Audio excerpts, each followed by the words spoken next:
We are live. Ladies and gentlemen, please rise as you're able and join me in the welcoming of City Council and the playing of the national anthem and the reading of the invocation.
Sorry for that rendition. It was a double rendition. If you'd please remain standing if you're able to.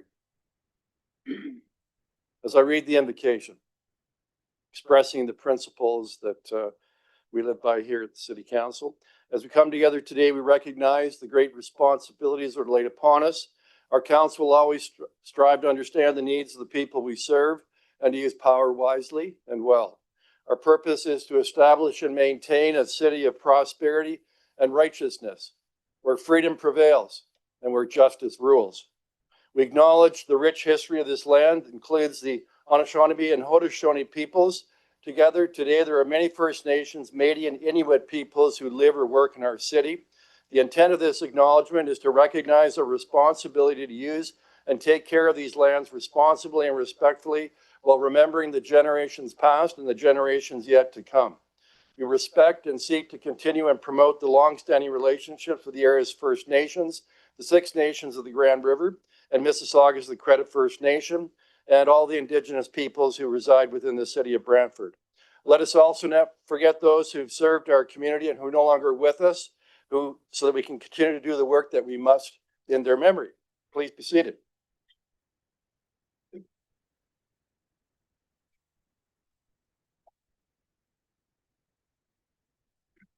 So I'd like to welcome all of you to this special City Council to deal with probably what is one of the most significant issues that this term of council will be dealing with. And I appreciate that it raises many perspectives, many views, but let's not forget that we are united by a common desire to do what's best for Brantford. So with that, I'm going to ask the clerk if you please take the roll. Councillor Samwell. Present. Councillor Hunt. Present. Councillor Martin. Here. Councillor Caputo. Present. Councillor Sokoli. Here and present. Councillor Van Tilburg. Here. Councillor Carpenter. Present. Councillor Sless. Present. Councillor McCreary. Here. Councillor Samwell. Councillor Sullivan. Here and present. Councillor Mayor Davis. Here. Roll call's been taken. Thank you. Does any member have a peculiar interest they need to declare regarding any of the items that are on tonight's agenda? If so, please raise your hand. Seeing no raised hands, we'll move into presentations and delegations. So we have 3 delegations that have registered for this evening's meeting, and we have 1 presentation. Before hearing the delegations, I'd like to remind those present that we do have certain rules for decorum as set forth in the city's procedural bylaw, and they are as follows. No person shall display any sign, banner, or placard in the meeting other than materials that, in the opinion of the chair, are legitimate audio-visual aids necessary in connection with any presentation to be made to council. All persons present shall use polite and respectful language and shall refrain from the use of any language or the making of any gesture that is disrespectful or offensive. All persons addressing council shall speak only on the subject in debate and shall not speak in any other subject matter. No person shall applaud participants in debate or engage in conversation or behavior that may disrupt the proceedings of the meeting. Those are our rules. So we'll now move into delegations, and I'll move into the first delegation, which is a group from the Brantford Bulldogs, including Spencer Hyman, VP and General Manager, Stuart Hyman, CEO and Alternate Governor, Zach Hyman, President and Governor, John Sherman, Secretary, Adam Schwartz, CFO, Stefano Riel, VP of Business Operations. If you'd like to come forward, please, to make your presentation.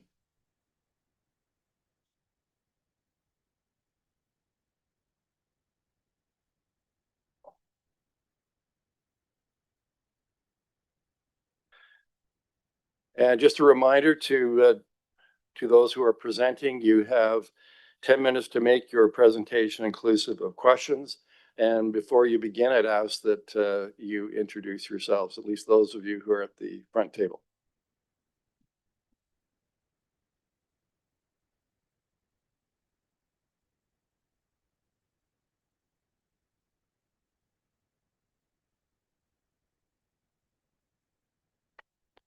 Hi, thanks very much. It's an honor to be here. We appreciate your time.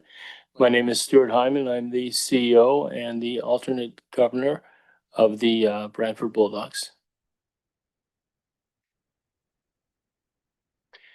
It's a pleasure to be here. Thank you, everyone. My name is Adam Schwartz, and I'm the Chief Financial Officer of the Brantford Bulldogs. Hi, everyone. My name is Stefano Reale. I'm the VP of Business Operations for the Brantford Bulldogs. And I'm Spencer Hyman, Vice President and General Manager of the Brantford Bulldogs. Thank you. Okay, who's going to lead off? Just want to say thank you very much to everybody here, and also to the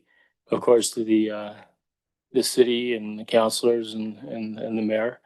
We're very, very appreciative to be part of Brantford. It's a real honor to play in the city, to be part of the city, and to be part of this initiative that we're here for. So Brantford means a lot to hockey. It's the home of Wayne Gretzky. It's known worldwide as one of the centers for developing amazing youth hockey as well as junior hockey. You have the Brantford Alexanders, Brantford 49ers, and you've got, of course, the Brantford Bulldogs. And this has been a wonderful, wonderful city to play hockey, to watch kids continue to grow up, to enjoy the Canadian ideals of what hockey means and the values that hockey brings, the camaraderie, the wonderful sport that unites all of us. And to be part of Brantford is especially important to us. We're committed long-term to the city. We want to be here forever. We want to continue all the goodwill that all of you have done in continuing to develop youth sports. And also for us, it's very important to give back to charity, which you see that we do. We have the Bulldogs Foundation as well. And, we're not looking at just this is a hockey play from our end. It's part of life. It's something that's very, very important to us. And we always want to give back to the community, as well as doing the best that we can to represent Brantford on the ice and also within the community. And if you take a look, you'll see that our whole team is here. So, this means a lot, not just to us as hockey people, but to us as people in general, because we really, really believe in this city. I used to have the Hamilton Red Wings. I owned that for many, many years. And I can tell you that, and I've been involved in hockey for 35 plus years. And I have never been in a city that has been as welcoming as Brantford. The fans are fantastic, and they're not just fans. As far as we're concerned, they're family. And we really, really love Brantford, believe in you guys. There were a lot of options to us, and the only option that we saw was to be here. The mayor has been fantastic. The council's been fantastic. The community's been incredible. This is a very, very special city to be involved in, a special experience for all of us running the hockey team, for the kids that come here, that put that uniform on, that want to continue to build the pride within Brantford and build a tradition and a history that goes back to Walter Gretzky, to Wayne Gretzky, and to many, many, many players that put a Brantford jersey on from the time they're 3, 4 years old until the time that they go through the minor system, the junior system, and eventually realize their dreams of hopefully playing at a higher level, whether it be college or the NHL, or in some cases, Team Canada. All of these things will happen here in Brantford, and we'll continue to do the best that we can to develop these kids, not just as hockey players, but as human beings, and help them to achieve their dream. And hopefully after hockey finishes, come back to Brantford.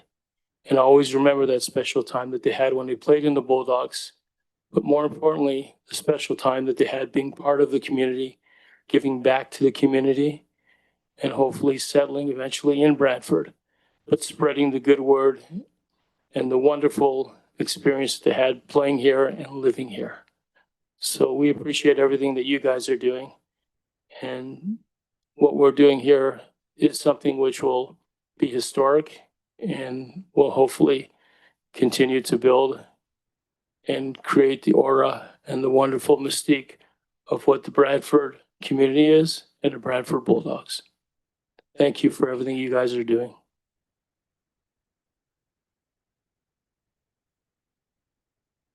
And just to add to the words from Stu, we did have a pre-recorded video message from Zach Hyman, one of our owners, which we're hoping to play as well. That'd be great. Can we play it? Sure.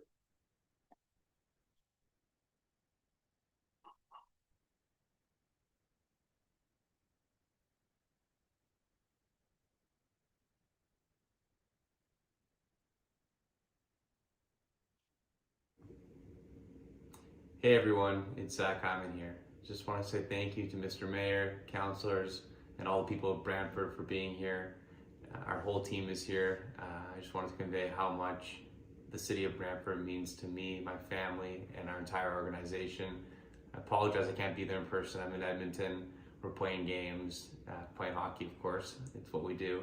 But I just wanted to say thank you all for taking the time to review the new arena proposal, and I just want to let you know how much it means to all of us to be able to be in Brantford. It's an incredible city, and everywhere I go on the road, I get to meet different people who say that they know the Bulldogs, or they're from Brantford, and they're so happy with the team being there. So from me to you guys, just wanted to say thank you again. The Bulldogs mean so much to me and my family. The Bulldogs mean so much to the city of Brantford, and we're so excited to be there for forever. So thank you guys so much. I hope to see you all very soon. I just say one last thing, and then we can answer any questions that anyone might have. Just want to echo what my brother and what my dad had just said.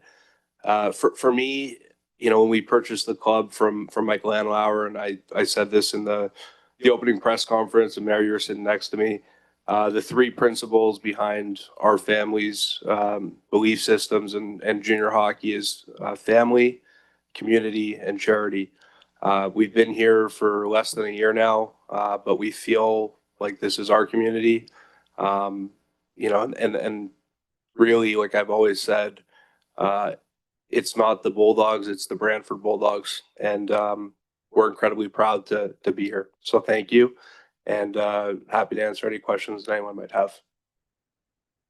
Members, any questions? No? Okay. First of all, I want to thank you very much for coming out tonight and having Zach greet us all the way from Edmonton by video clip.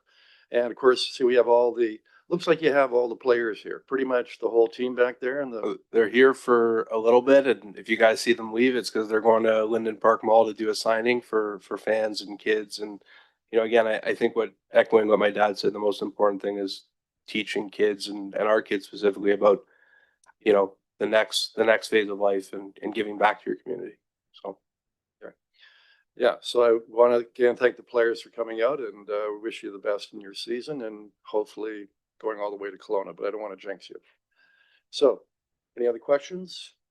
Nope. All right. Thanks very much, and we're going to be dealing with this very quickly, very soon.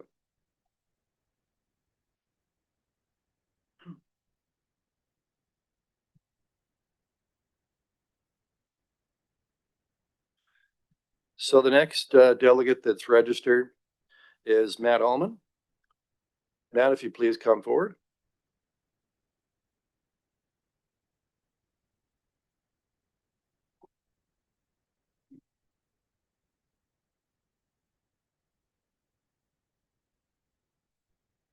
There we go. Before I start, how awesome is it to hear a group of people that aren't born and raised in Brantford singing our praises so high? I just wanted to let that resonate. So thank you guys. And also thank you for the opportunity to let me speak tonight. My name is Matt Allman. I'm a lifelong Brantford resident, and tonight's decision on the SEC says a lot about what we want to be as a city moving forward. We can start with the simplest truth in this entire conversation. Unfortunately, our iconic Civic Center cannot serve as a modern OHL arena, nor as an entertainment venue. The renovations that the Canos Group did were fantastic, but they also were just meant as a Band-Aid solution to get the team to be into the building, playing here temporarily while we explored other options. I love this rink. I grew up here, playing in it, hustling out of my dad's truck into early morning practices. But what worked for minor hockey or even junior hockey here in the 80s doesn't work for OHL in 2025. This is massive productions they're putting on these days. Functionally, the rink actually is only 190 feet long. The OHL regulation is 200 feet. If you've ever been walking through the concourses during game day, you're single file, elbow to elbow. It's much too narrow. The washrooms are limited from an accessibility standpoint. Our accessibility features at the rink are far behind modern standards. Mechanical and electrical systems are aging out as well. And one of the biggest issues, which is a geekier issue, but the building's lack of different revenue streams right now. There's no corporate suites, there's no club seating, no premium hospitality zones, not even an LED ribbon around the arena for advertisements and notifications, no media area for the TSNs or sports nets to cover large events like a possible Memorial Cup in the future. And we have concessions and merchandising, but they aren't modern to the point where we're really flowing people in and out to get them spending some coin. And because these spaces don't exist, there's nothing meaningful for sponsors to name or invest in. This is a major missed sponsorship revenue opportunity. I mean, the Crew Lounge sounds pretty good, but I'll talk to my people about that. The production and entertainment level, like I mentioned, of today's OHL is almost on par with its NHL counterparts. Big screens, big lights and sounds. The environment and atmosphere is almost as big of a draw as the product on the ice. It's not the 1980s when you could probably still smoke in the arena. There are a lot more smartphones than player lights in people's hands these days, and we can't compare the two eras at all. One of the most important issues is that the only accessible seating is at ice level, and only a few spots can actually see the full ice. The SEC fixes that with accessible seating that is integrated right into the crowd, giving everybody the opportunity to experience the full Madhouse on Market experience. You can't run a 2025 entertainment facility with 1960s infrastructure and 1980s thinking.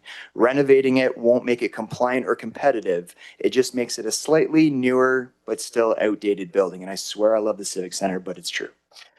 One of the biggest misconceptions is the idea that Brantford isn't a tourism city.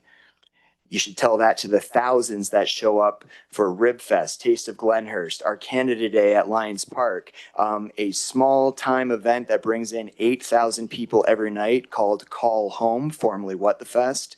Even our more localized parties like Brantford Beats and Eats, Frosty Fest, Scare in the Square. These are all things that attract people right into the core of our city. People already come here. What we lack is a venue that elevates those numbers year round. And of course, it's not just about hockey. All kinds of entertainment grows in predictable steps. 5 years ago, I saw one of my favorite comedians in a Sanderson Center-sized venue in Toronto. A few years later, I saw him in a venue that would be similar size to the SEC. Last year, I was in a sellout crowd watching him at Scotiabank Arena. That's the ladder performers climb. Right now, Brantford could be the area's missing middle rung.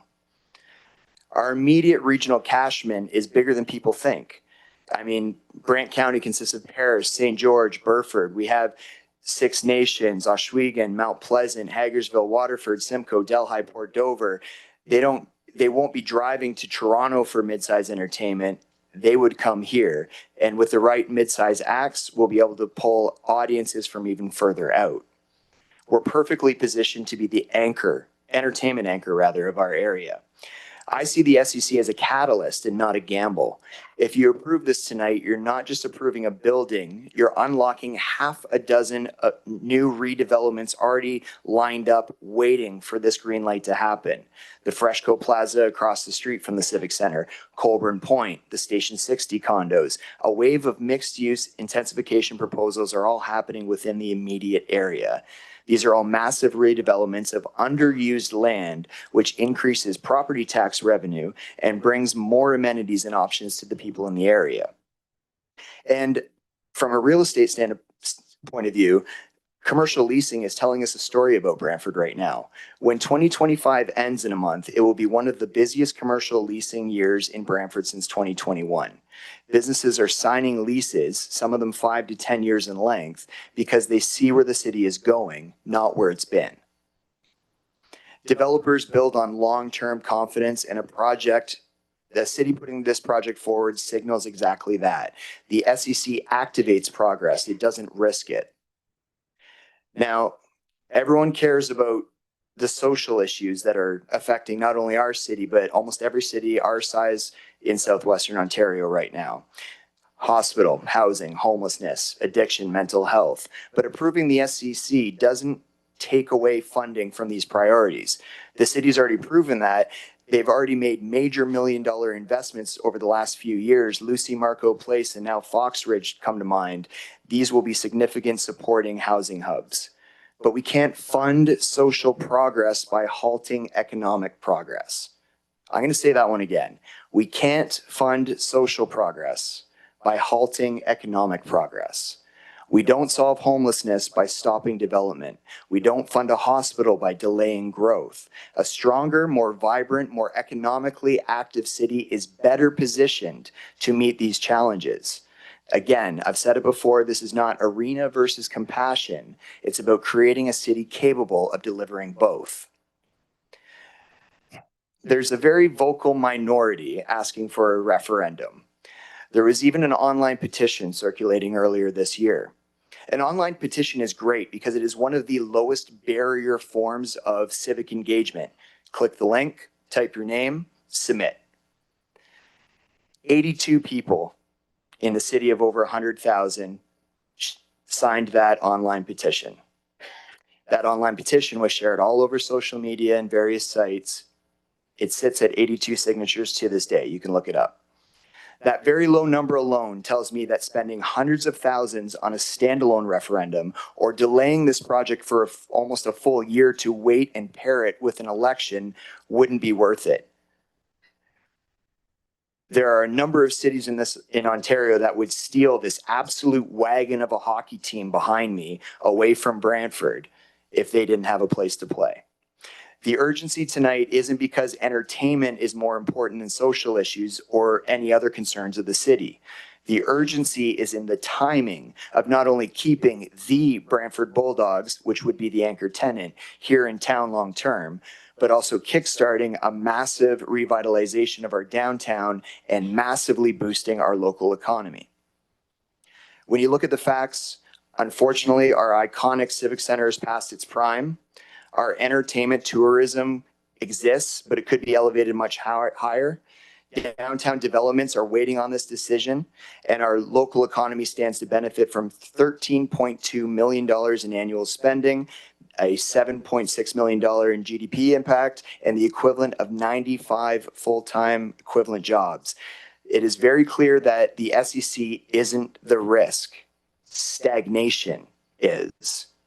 We have the opportunity to move this city forward and unlock what comes next. Let's get this done tonight, and go Dogs go. Got 30 seconds. Any questions? Councilor Martin? Thank you, Mr. Mayor. You covered off an awful lot of things, but I think you missed one. We are the tournament capital. Do you think this project will help enhance our reputation as the tournament capital? I think a state-of-the-art venue that can host a number of different tournaments, a number of different sports, definitely would enhance that. Wonderful. Thank you very much for your presentation. No problem. Thank you very much, Matt. That hits the 10-minute mark. Very much appreciate you coming up. So our third delegate this evening is Erica James.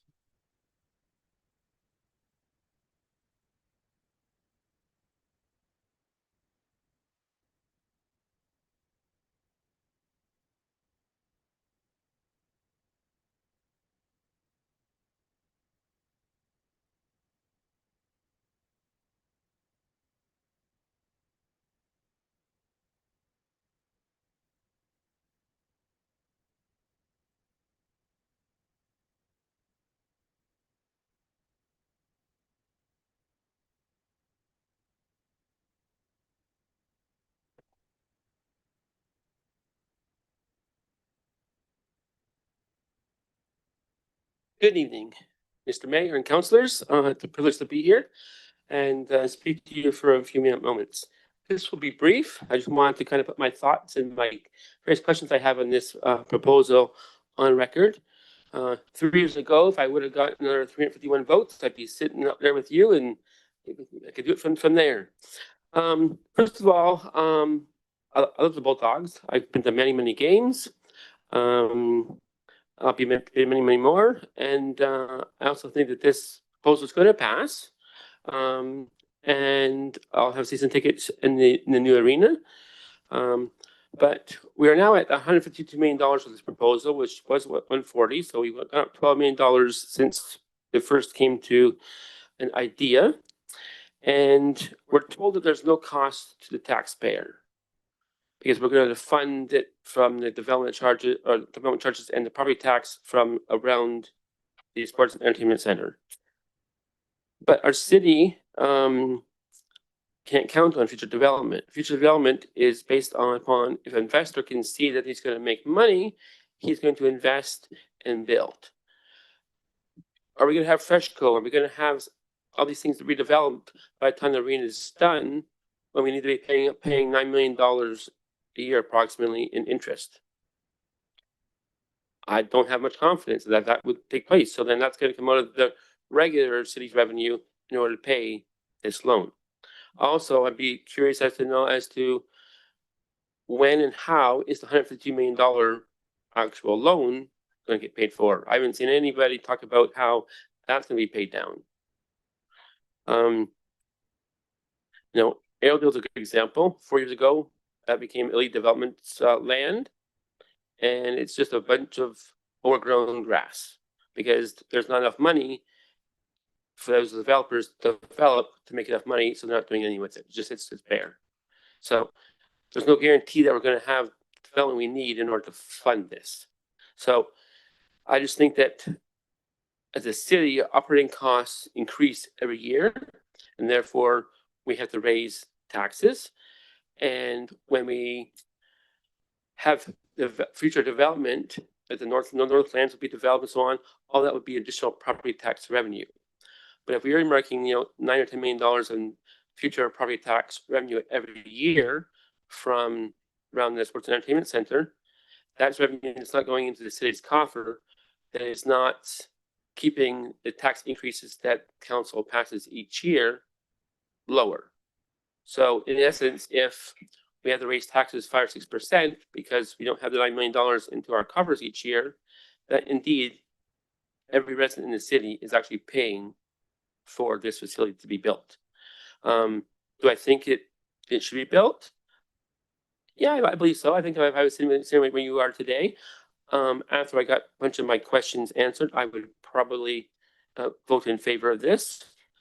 But I just think that we need to have a more transparent plan as to, okay, you know what? Yes, residents, you know what? You're gonna have to be paying for this. You know, there might be some tax increases in order to help fund this.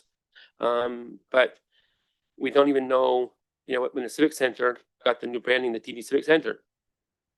I'm not aware of anybody that knows what TD paid for those naming rights. I think as residents, the residents of the city are pretty much the shareholders of the corporation. I think that we should know, what the cost is going to be naming rights for this new facility. Are the Hymans and the Bulldogs putting any money into the facility to help build this facility? Those are all questions we don't have. So maybe when our CEO does his presentation, we'll learn some of that information. But I just think that those are the things we need to know. And indeed, I believe it will cost taxpayers money. And I just wish that we would just say, hey, that's the facts. It's going to cost people money. But it's good for the city, so we need to do it. Rather than saying, oh, don't worry, it's not going to cost you nothing, because I think that's false. So that's all I have to say. Thank you, Erica. Any questions for Erica? Being done. Thank you very much for providing that perspective.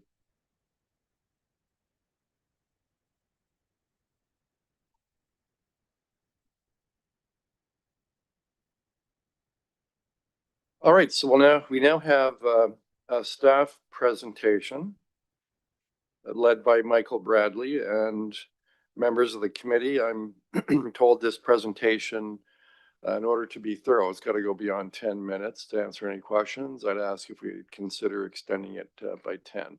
So moved. All right, second by Councillor Sullivan. Any discussion? Okay, we'll call the vote on that.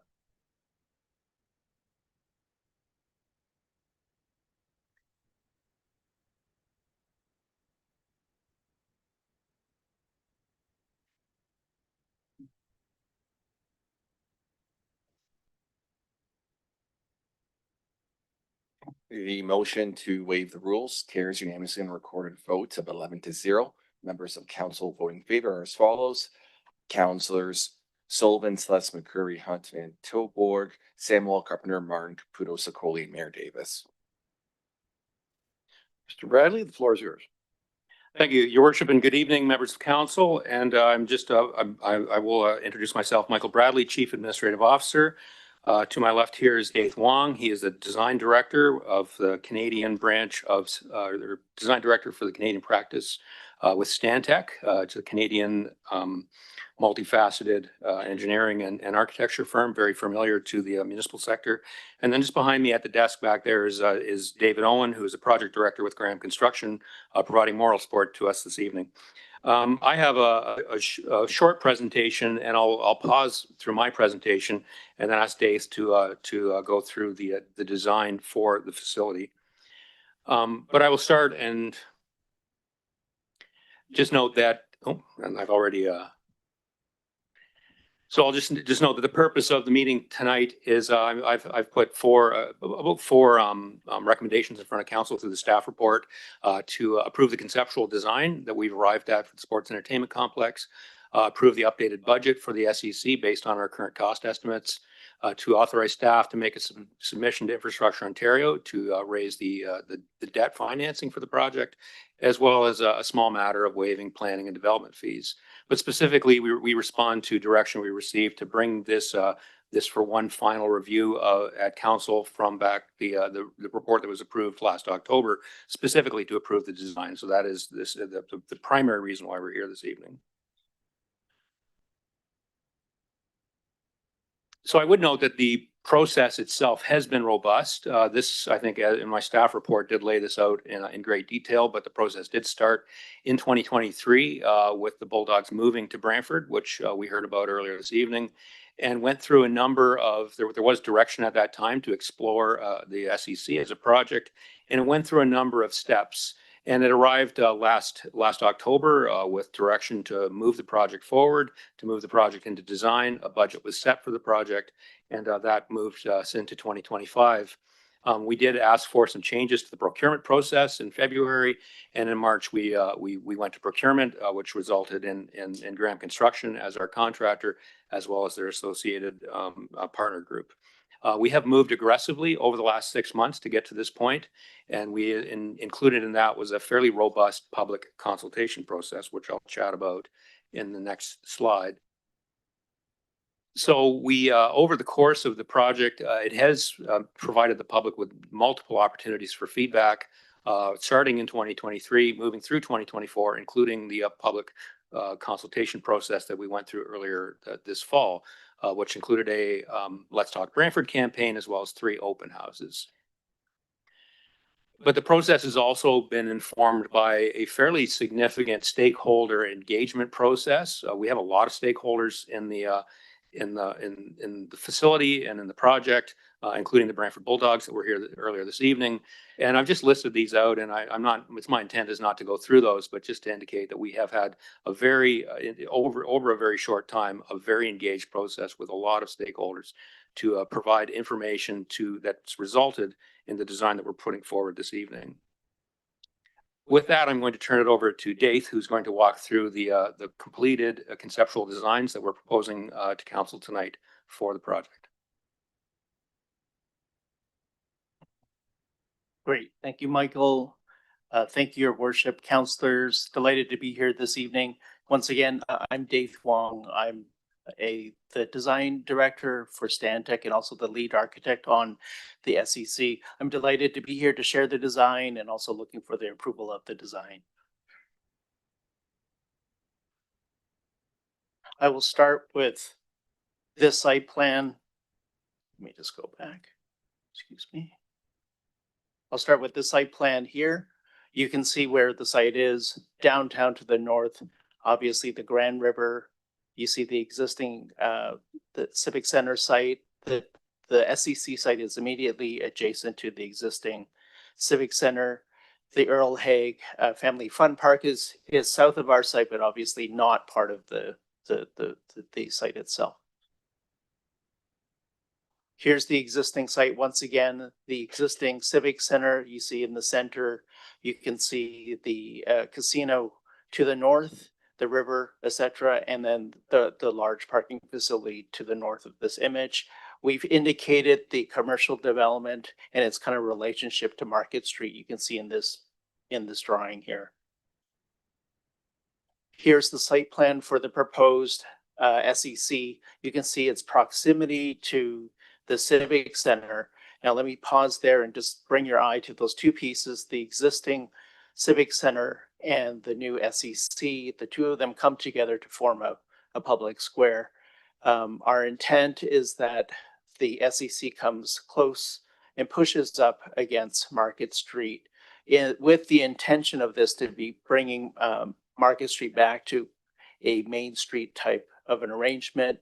We envision that would be a busy place for commercial shopping, civic, things to do along there, and obviously the Civic Square itself kind of hosting those events. So that this is the ambition of what the building can do beyond being an event center. Here's a rendering, a recent rendering of what we believe the building is today. Immediately in front of you is an image of the square itself. So you can see that wide variety of uses that this square would be. Certainly serving the city, but obviously on game days or event nights, those would be places where people would gather before and after events. Glass is used for the main lobby areas. You'll see the activity of people queuing up, enjoying themselves inside before and after events. You can see the iconic roof line of the building, suggestive of something more there. So the curved corners and so on indicate that this is some sort of event a piece, while we have grounded pieces that really are there to reinforce the main street environment that we're trying to create. Here's another image immediately along Market Street.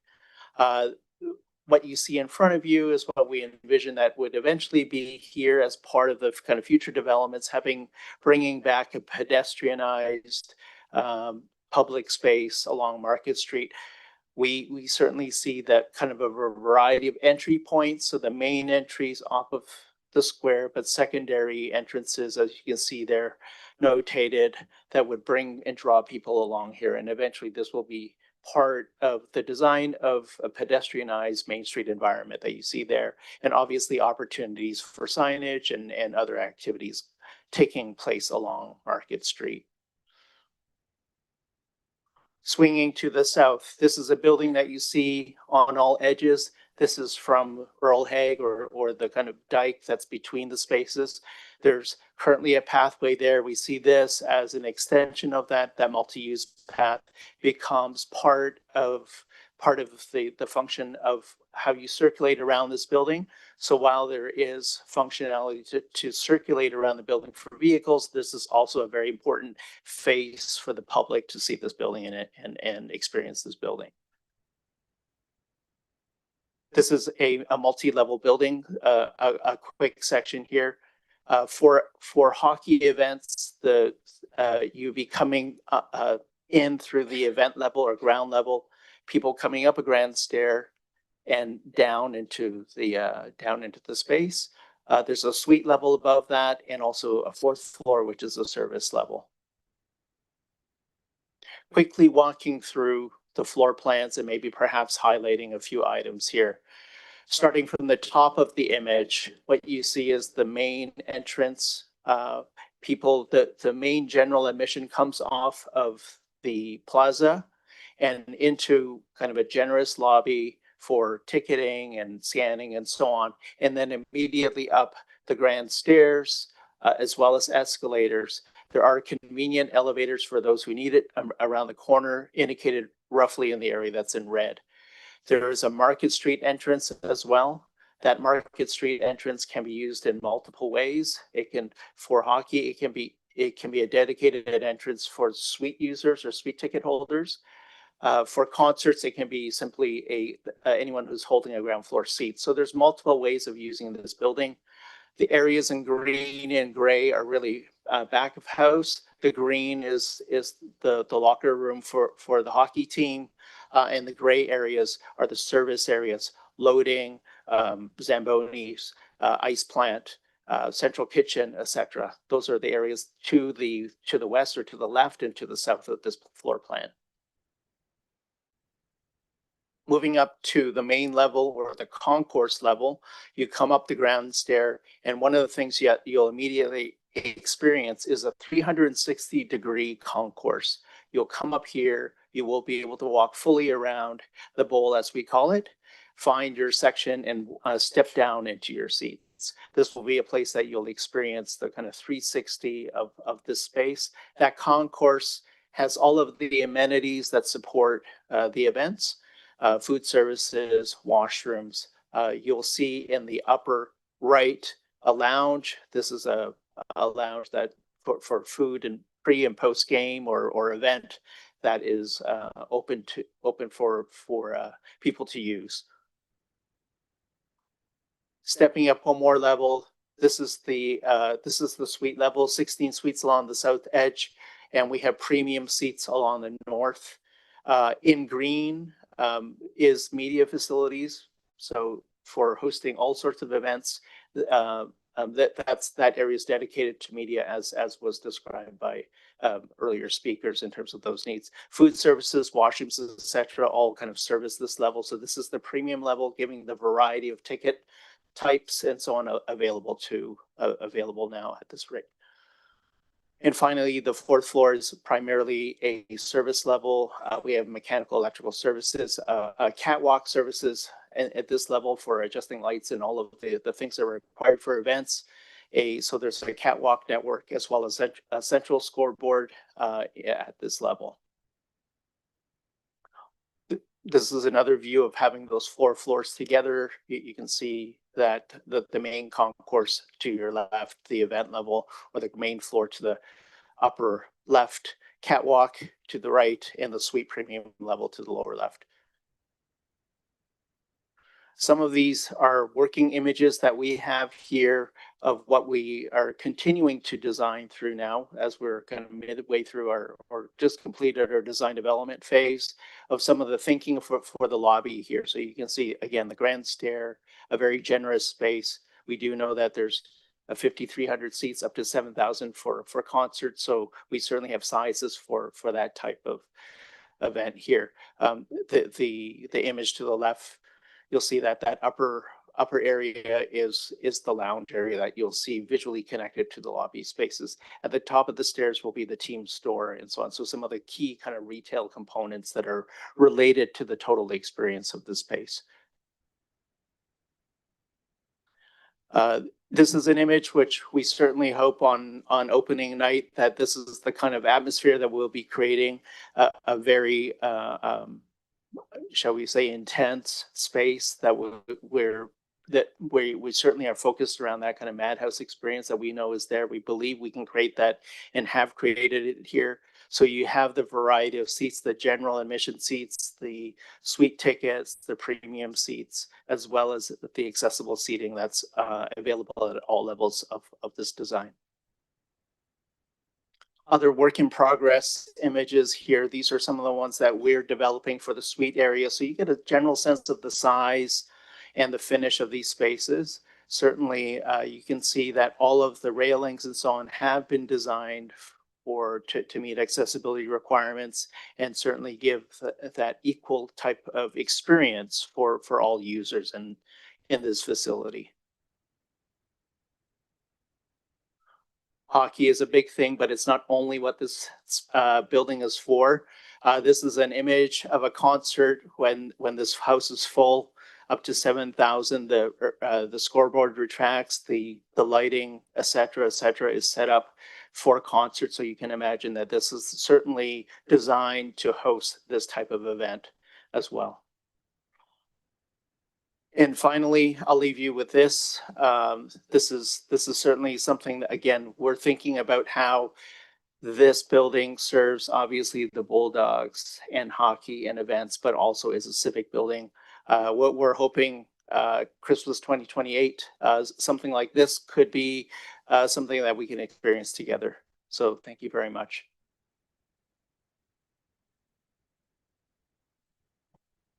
Thank you, Dave. And your worship, I'll just complete my presentation. As was mentioned by previous speakers, and as outlined in my report, we have arrived at a final budget for this project. The final budget is sitting at right now at $152 million. We acknowledge it's higher than the $140 million that was put forward as part of the preliminary approval of the project. This is just to the on the slide here. I've indicated a graph that was presented during the business case when council considered the business case for the project, and it does show the cost of arenas pushing into the $30,000 per seat range. This design estimate is, or this budget estimate is based on 6 months of very collaborative work between our architecture group, our constructors, as well as trade partners and other experts, basically working together so that as the design evolves, the project was costed, and every 2 weeks I received an updated cost. And this is the cost we have arrived at to build the project that Dave just walked through.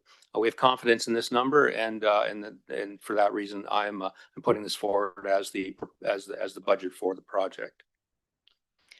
This is a financing plan. I appreciate it is a complicated slide, but I also do believe that it lays out a path of how we would finance the project that wouldn't fall to existing taxpayers. And I will do my best to walk through it.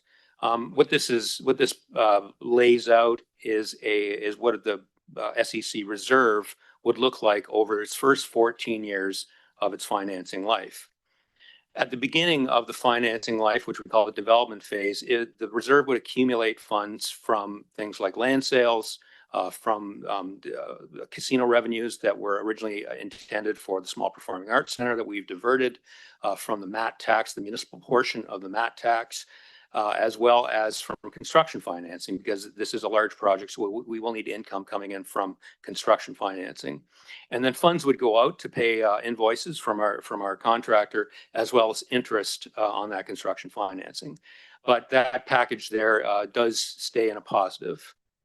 In the first year of the financing life, we would pay off the construction financing, and then we would raise a $140 million debenture, which is consistent with the earlier projections. And we'd continue to accumulate funds into the reserve from those other sources. As you can see, that the reserve does stay in a positive balance through that. In this first year, it would start to service that $140 million debenture. We project it to be about $8 million a year. In the second year of its financing life, we project another insertion of income into the reserve from the sale of lands north of Powerline Road. The city is blessed to have a land holding north of Powerline Road.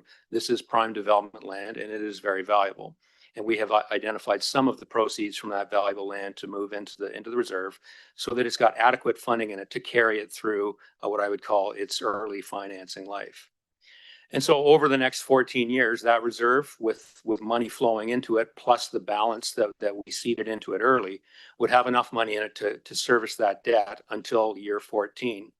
A big piece of this financing plan is to use tax increment financing, basically the incremental net taxes that we see from new development here in the lower and slightly broader downtown area. We've made a more conservative estimate on these taxes accruing than was originally presented, given some comments that we heard tonight that development isn't happening as quickly in the downtown core than maybe we once projected. So working with the Treasury staff, we've smoothed that development over a number of years and then smooth that cash flow coming in. But the end result of that is in year 14, we project enough taxes coming from new development here in the lower downtown to be able to adequately fund the annual servicing of the reserve. It is a 30-year debenture, and we would pay the facility off in 30 years. So just concluding my presentation, I mentioned what we're here for council tonight is to approve the design of the project, to authorize the new budget, and to approve the financing plan. If council does those, then we would be moving the project towards construction.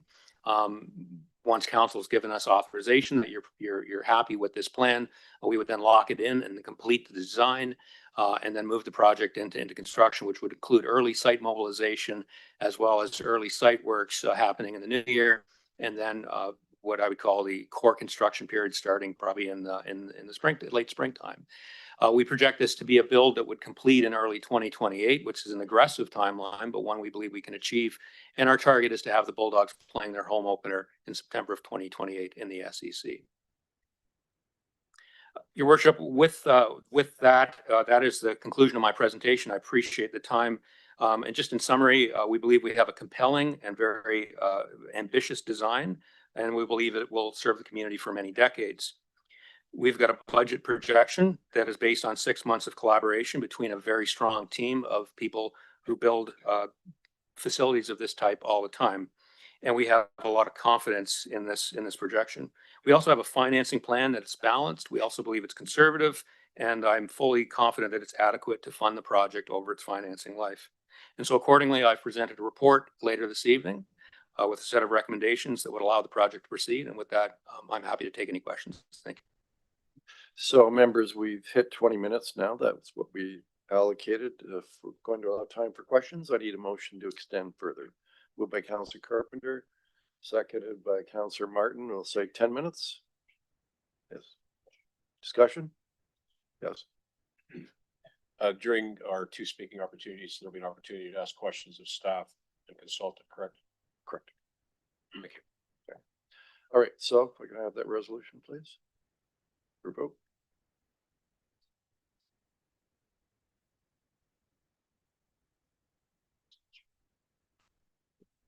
Yeah.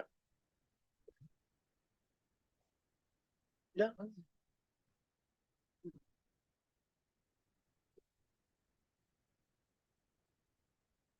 Council, Jim, are you?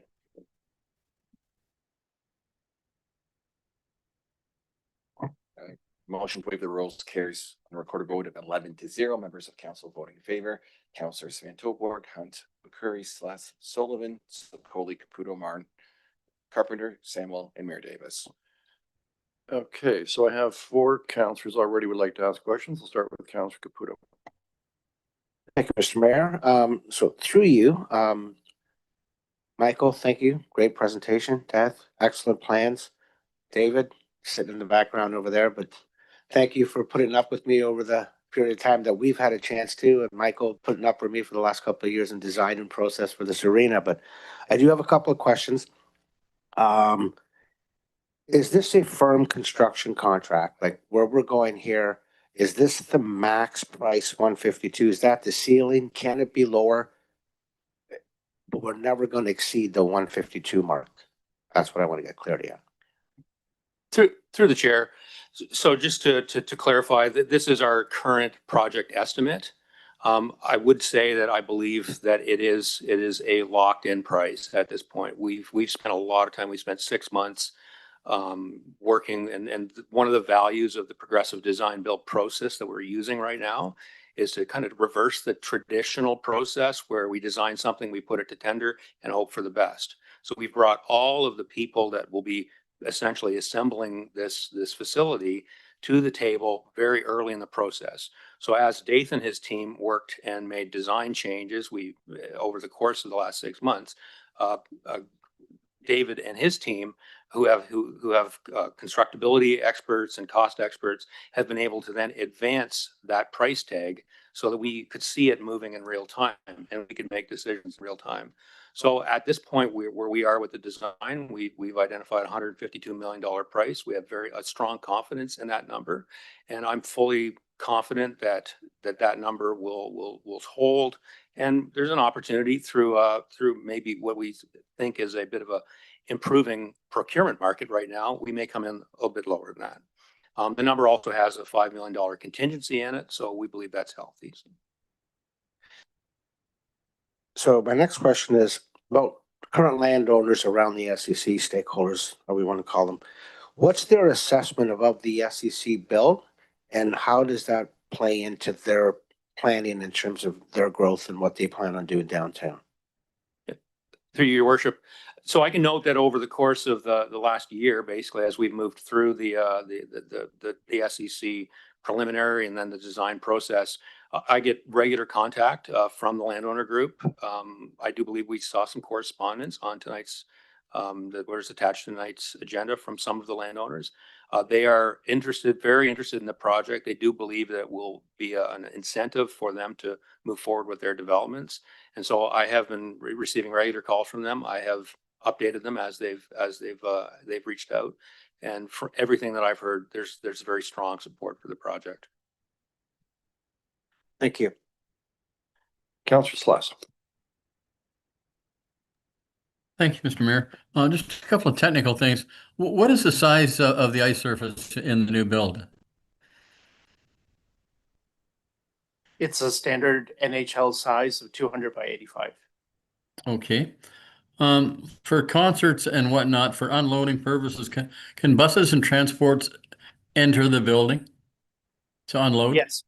Yes, we have the capability of bringing trucks directly into the building of a certain capacity directly onto the ice surface for loading concerts and so on. We have we've accommodated for that. Okay. In the Oshawa Arena, the visiting team bus pulls right into the building as well to unload equipment and people. Would we have that capability? We don't have team buses coming in, but we have a very convenient spot for both the home team as well as the visiting team to unload. So it would be immediately adjacent to the visiting team lockers. We believe it's a convenient and adequate way of servicing visiting teams. Okay. The center ice scoreboard, will the one that's in the current TD Civic Center be transferred over to the new build, or will a new scoreboard be purchased? Yeah, so that's to be determined. We've costed both items, and I think it's a decision that we will be making. I think the option is open for us, depending on how we best like to move forward. Perhaps Michael has. Through the chair, we are carrying the cost of a new billboard in the budget right now. We have given some thought if we needed to get to a point where we needed to hold to our budget target, then an option would be to move the scoreboard. But we do believe that this, just from a size perspective, a new scoreboard would be appropriate. Okay. And finally, if I could, Mr. Mayor, grants, donations, naming rights, all ancillary ways of raising funds to build this, they would all cumulatively be deducted from the 152 that we're talking as a locked-in price. Is that correct? Through you, your worship. So yeah, the financing plan I presented had cash flow coming in, and some of that cash flow was from naming rights sponsorships, other corporate sponsorships, donations, fundraising, et cetera. So it's all built into the financing plan. Okay, so that 152 anticipates that money coming in as opposed to deducting it from that total. Through your worship, correct. What I can note, though, we haven't accommodated or projected any external grants into the financing plan right now. And I think, in discussions amongst certainly my peer group, we do believe that there's an evolving landscape here in Canada and Ontario for the potential for capital grants as stimulus funding. So we are keeping that our eye to that. And actually, just this afternoon, we did see a grant come forward for energy management that we think we will apply for and could help us offset the cost for this. So we are optimistic that our timing right now is positive to potentially receive some capital grants, but we haven't carried anything in the projection as it is now. So. Appreciate that. Thank you, Michael, and please pass along thanks to your team. Next, Councillor Sullivan. Thank you, Mayor Davis. Thank you, Michael, for you, the design team, and the staff for a pretty good report here that we're able to see very carefully. Just a couple of questions. When we were traveling and looking at all the different arenas, they mentioned that the scaffolding and the rafters and whatnot needed to be designed in such a way to support certain events like Cirque du Soleil, Disney on Ice. Is that all been included in the design of this particular structure? I would, when you're talking about the catwalk and so on. Yeah. Yes, I would say that the capacity of this, I mean, as we've discussed, what are the most likely types of events that would be coming here? We've looked at those and have accommodated for those specific ones that we've been targeting. Perfect, thank you. Michael, further to what Councillor Caputo was saying, so the price is considered locked now, but if we were to delay this, we're going to lose or increase the risk of losing the lock price we currently have, correct? Through the chair, so just to confirm, we will be moving into contract negotiations depending on council's decision tonight. So I don't have a locked-in price. This is the current budget, but okay. I mean, given the volatility in pricing and that we face, I think our control budget as it stands right now would become quite unreliable if time passed. So we believe that this budget as it stands has substance. It's been designed and costed very aggressively by the team, and we have a lot of confidence in it. Okay, I got two more quick questions. This facility, will it be able to host a Memorial Cup? I'll give a short answer. I'll say yes, it can. But we've certainly gone through the planning, looking at how visiting teams would be accommodated and so on. The size and capacity of all of the amenities have been sized inappropriately for that. Okay, and lastly, obviously one of the trademarks for our facility is being the Madhouse. will the new facility still be able to portray that experience for the fans? Will the fans still be on top of the ice being a part of the event? I was hoping that that image that I showed did convey that capacity. It did, We- but I wanted to confirm. Well, we certainly believe that it does create that atmosphere of intensity and Madhouse.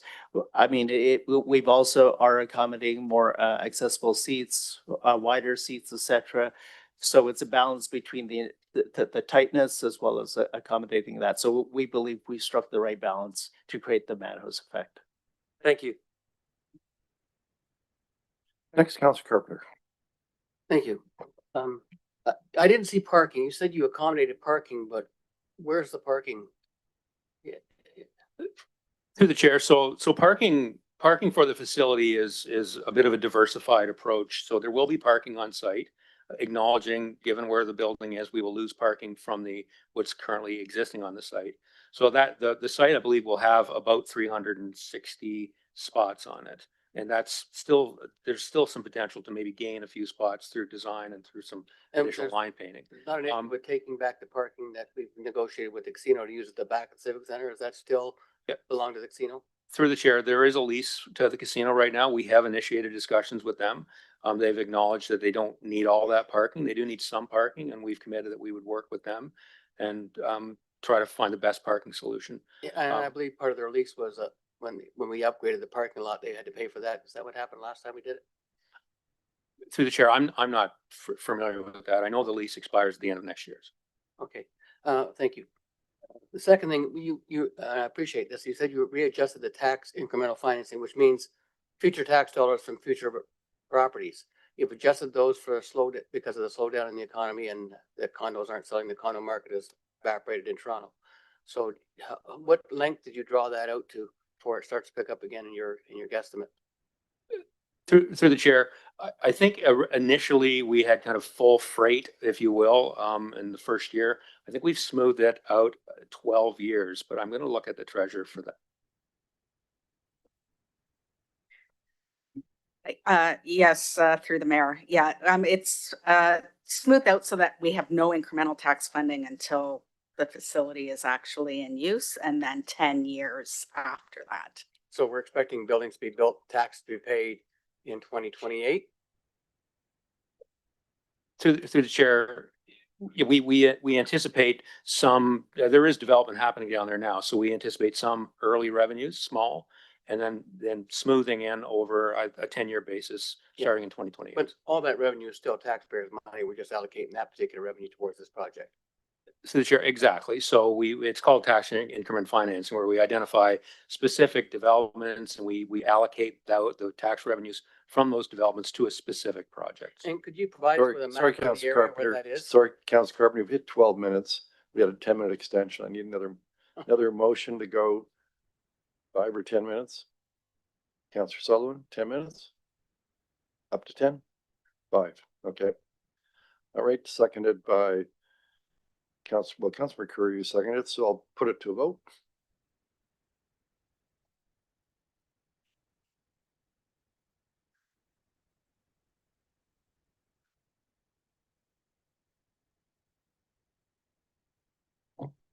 Motion to waive the rules by 5 minutes carries unanimously on a recorded vote. Members of council voting in favor are as follows: Councilors Van Tilburg, Hunt, McCreary, Celeste, Sullivan, Samuel Carpenter, Martin, Kudos, Coley, Mayor Davis. So we have 2 others, Councilor Martin, Councilor McCurry, but Councilor Carpenter, carry on. Thank you, Mr. Mayor. So a couple more questions, if I may. I got that. If council approves this report, then you will negotiate with the construction company, Graham Construction. Graham Construction is the company that has the right to build or to bid or to give us a price. Through the chair, I don't want to get too deep into contract negotiations, but I can explain how the system works. So right now we have a contract with Graham Construction for the first phase of development. We call that the validation phase, to basically get us through this point and to a point where we're ready to build if council wishes to build.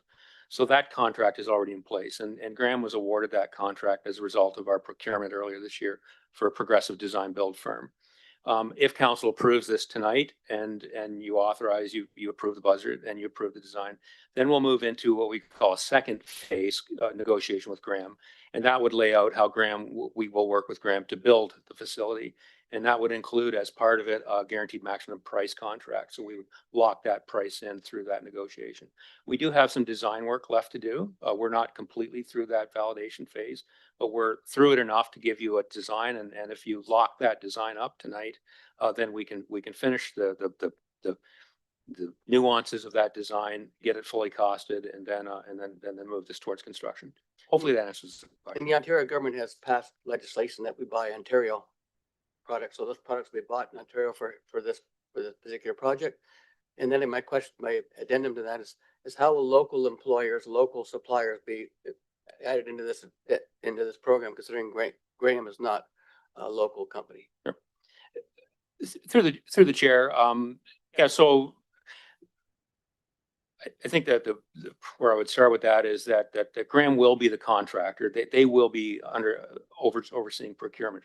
They do have, I think, freer opportunity to shop locally, to shop Canadian, to shop Ontario, than we would as a municipality. We have a bit of a bigger rule book. So Graham anticipates right now that about 90% of what they would be putting into this project would be built domestically, manufactured domestically. And through some discussions we've had recently, they think they can get that number up to 95%. So a lot of what will go into the project will be domestically manufactured. And we believe that's great news. And they're a Canadian company. They have a strong Canadian supply chain behind them. So in terms of local contractors, so Graham will be getting quotes for every component of the project at a certain threshold. They have policies on that, and we'll be linking their procurements to our bids and tender system, so that our local contractor group have a great shot at it. And I think that's the best we can do. Graham seems very committed to bringing on all the local trades they can get, more, not only for efficiency purpose, but for their own supply networks. And I think you clarified already, the only funding from the casino revenue is just the one for the project that the Laurier doesn't need to do anymore. That's the only amount of casino money is coming from. Yeah, through the chair. Yeah, there was an allocation in the budget for, I think it was about $600,000 a year for the small performing arts center that Laurier had proposed. They canceled the project, and I think council in its report last year did authorize that money be reallocated towards the SEC. And one final question, Mr. Mayor, could you provide us with a list of the properties that you said that the city is going to sell, that revenue is going to flow into this project? And could you provide us a map of where the tax incremental financing will be coming from? What areas of the city where that tax revenue is attributed to this project and to nothing else? To your worship, absolutely. Thank you. Thank you, Mr. Mayor. Next, Councilor Martin. Thank you, Mr. Mayor. Excellent project. Looks like it's coming together quite well. When I saw the overhead shot of the location of the two buildings, I wondered, was there any consideration given to do an elevated walkway to connect the two for when, we might have a trade show that wants to utilize both floors? Thank you for that. The two buildings are separated by 5 meters, so it's not a long distance to connect and walk between the two. For constructability and cost reasons and complications I won't get into, having these two as separate buildings was an important aspect for how we could deal with codes and exiting and so on between the two buildings. So we kept those separate for those reasons. Okay, would that be something that we could consider in the future, is connecting them, or no? We absolutely could connect it with either a covered walkway or other ways of connecting it. Now, 5 meters is not a long distance to be able to do that, but certainly that's something that certainly could be considered at a later date. Okay, my other question, is the roof structurally sound enough to install solar panels on the roof? The intent is to have the capacity to install solar panels at some later date on that roof. So yes. Okay, wonderful. My other questions have already been answered. Thank you. Thank you. Councilman Curry. Mayor, thank you. Welcome, guys. You've separated the insurance and bonding out of the GCs. Is that standard now? Through the chair, that's actually, that was my work, just to show council where the money was going. I didn't want to just bundle it all together and not have council have some understanding of where, what's driving costs. So So what are the remains of the costs that are included in general construction conditions then? Generally speaking, sorry, can you repeat the question? the general conditions? Through the chair, and I might have to rely on my colleague behind me, but general conditions are basically the management of the site, the staffing to keep the site working, site trailers, things like that, control, the hoarding, the myriad number of things that. The things that don't figure into the actual building. Absolutely. Right. Okay, and that's 13 mil. Bonding 4.7% on the original project. Is that the industry standard for labor and materials bond? Yep, that's an industry standard. So okay. Out of scope items, should we not have factored these in from day one? Some of these things? through the chair, so I wasn't part of the development of the initial budget. When I did research, it identified things that were contemplated in the scope and not contemplated in the scope. Those items fell in. I think the big one is the Civic Square, and Mr. Wong talked about the Civic Square and how we ended up with a design that lent itself to a Civic Square. It's not an inexpensive item, but we believe it's a critical item to make both of those buildings really something special. So. Sure. And had we had a contract previously, that might have been taken out of contingency. Contingency fund allows for unforeseen expenses. So we recognize those needful items at this point. Yep. Yeah. Through the chair, we brought those into the cost estimates. Yeah. So your next step is to embark upon construction drawings and specifications, is it? That's the next phase where we have items that we're completing through design, some of the interior finishing items that we still need to complete the design, but the intent is to be immediately moving into construction documents to allow some of those early packages to be released. Yeah, so you'd be able to borrow from specifications used on other works, I suppose. We have a robust catalog that we'll be drawing from. Thanks. And I want to hark back to Councillor Carpenter's inquiry about subtrades. Will there be an opportunity for a public call of subtrades, which can be answered by local companies? I mean, we can certainly, there's companies here that provide concrete forming, concrete production, steel production. I know probably Graham has its stable of favored contractors, but I think it'd be important if the local companies have an opportunity to bid, not to necessarily do the work, but to be able to bid. And I wonder if we could speak to that maybe a little more in detail. Absolutely, yeah. So everything's publicly posted through our own system, and then we work with the city to publicly post here as well in Brantford. So we've actually closed one tender package right now, and we had some local interest. So yeah, our intent is as much local as possible. So are you members of the Construction Association in Kitchener as well? Yes. Yeah. Okay, so they'll get a look there as well. Yeah, we get a lot of interest from Hamilton, London, Yeah. Kitchener. Okay, that's all my questions. Thank you. I have only one question. The debenture payment of $8,020,577. Is that interest only or interest in principal? To the chair, that is interest in principle. Okay, thank you. Only one more question, Councilor Caputo. Thanks. So again, I'm just going to really beat down on this one here because it's pretty important. My understanding when we came here tonight that the validation phase would have been finished when it came down to the ceiling price and a fixed price. I just want to confirm 152 is not going to be exceeded. Through the chair, so, and I really can't, maybe just start with your question, we really can't complete the validation phase until you have validated the design. We can't finalize the designs until council have authorized to do that. So that's why we're here tonight. If I thought we needed more money, I would ask for it. To be quite frank, I don't think I've ever been afraid to say when I need money to build something. So I have a very strong amount of confidence in the number based on the work that this team has done with me over the last 6 months. I'm impressed with the process, and I'm impressed with the team that have got us this way. All right, so we went past the 5-minute extension, but I think it's been useful to do that. So I'm going to call the end to a question period. Unless there's another motion to extend, but I don't see any hands up to do that. So first of all, I want to thank very much Mr. Bradley and team for presenting. And so we'll now move into considering the actual resolution. It is a it's a five-part resolution.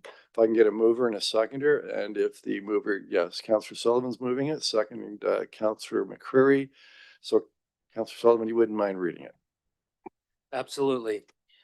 That report 2025-579 entitled Design Approval for Sports and Entertainment Center be received, and that B, that the designs of the Sports and Entertainment Center included in appendices 1, 2, and 3 of this report be approved, and C, that staff be directed to proceed with construction of the Sports and Entertainment Center with a revised budget of $152 million, and D, that the necessary bylaw to authorize the submission of an application to the Ontario Infrastructure and Lands Corporation for partial financing of the project be presented to City Council for adoption, and E, that the council waive all internal planning and building related fees associated with this project. Discussion? I believe Councillor Caputo, you put your hand up. Go. So this is 4 minutes. Okay, maybe I'll need both of them. Look, my situation on this hasn't wavered. Back in the debates, back when this council was coming to form, one of the questions was how do we revitalize the downtown core? And at that point, I stated that I wanted to bring an OHL team here, and we needed to bring build a new arena. At that point, I literally had my sights set on the Mississauga Steelheads because, I mean, they've moved more times than you could shake a stick at. So when the Brantford Bulldogs were brought to the table, it was just an instant validation of what we can become by bringing in a team of that nature and that expertise in what they've done. And generally, they're working with, again, when we sat here 3 years ago, I said that by the time this term of council would be over, we'd be back in the OHL championships, because that's exactly how it's been running through. But from an SEC perspective, this one I'm not going to speak from the cuff. I actually wrote this. Normally I like to speak from the heart, but at this particular point, the SEC in Brantford promises a significant positive change, including economic growth, improved community life, and a better reputation for the city as a whole. This project is central to the plan to revitalize the downtown core, bringing in visitors, new businesses, and long-term investment. The SEC is a major driver of economic growth. It's expected to generate millions in annual economic activity, create hundreds of local jobs by attracting visitors from the wider region for OHL hockey games with the Bulldogs, concerts, and other events. The center will boost spending at local restaurants, hotels, and shops. This increased activity will revitalize the downtown area and also encourage further development. Beyond the economics, the SEC will greatly improve the community life and local pride. It will serve as a vibrant hub for social gatherings, offering more local entertainment options for families that current facilities cannot provide. Hosting various sports and cultural events will foster a stronger sense of belonging among residents, keeping entertainment dollars within the city and reducing the need to travel elsewhere for leisure. And finally, the modern SEC will elevate Brantford's reputation. It will help transform the city into a desirable destination in Ontario, attracting future investments and new residents. This project, along with other revitalizing efforts, solidifies the vision of Brantford as a thriving, vibrant, and well-rounded community committed to high quality of life and economic vitality. I've mentioned several times since I've been on council that I've pretty much lived in everywhere in southwestern Ontario. And every one of the cities I lived in, from Guelph to Kingston, Sault Ste. Marie being my hometown, and London, every one of those cities had something in common. They all built a brand new arena. They built it in the downtown core, and it just created a vibe within the city that doesn't happen anywhere else. In Brantford, we have that opportunity. There'll be a lot of studies that can come out that'll generate and say that arenas like this don't do that very thing. But we are the only city I know of that has over 100,000 people, a casino that's been around for over 25 years, yet we don't even have a hotel in the downtown core. So we're starting from scratch. this is a huge opportunity for us to be able to build this city and to do what this city deserves. And that is start, create culture, and move it forward. So we're building an arena, not just for hockey, not for concerts. I do foresee a Memorial Cup and several Memorial Cup bids over the next 25 years or so. The Brier, Scott's Tournament of Hearts, the IIHF Women's World Hockey Championships, maybe a shot at bidding at the World Juniors, because we have 2 facilities that offer the ability to put hockey in. So everything here is there. Councilor Caputo, can you wrap it up? The new Madhouse on Madison or Market Street, because there used to be Madhouse on Madison, is vibrant. Go Ducks, go. Councillor Hunt. Thank you, and through you to staff. The guaranteed maximum price. So, from what I understand, that is part of phase 2 of the negotiations with the contractor. I'm wondering at what point phase 2 would wrap up and council would see the final guaranteed maximum price.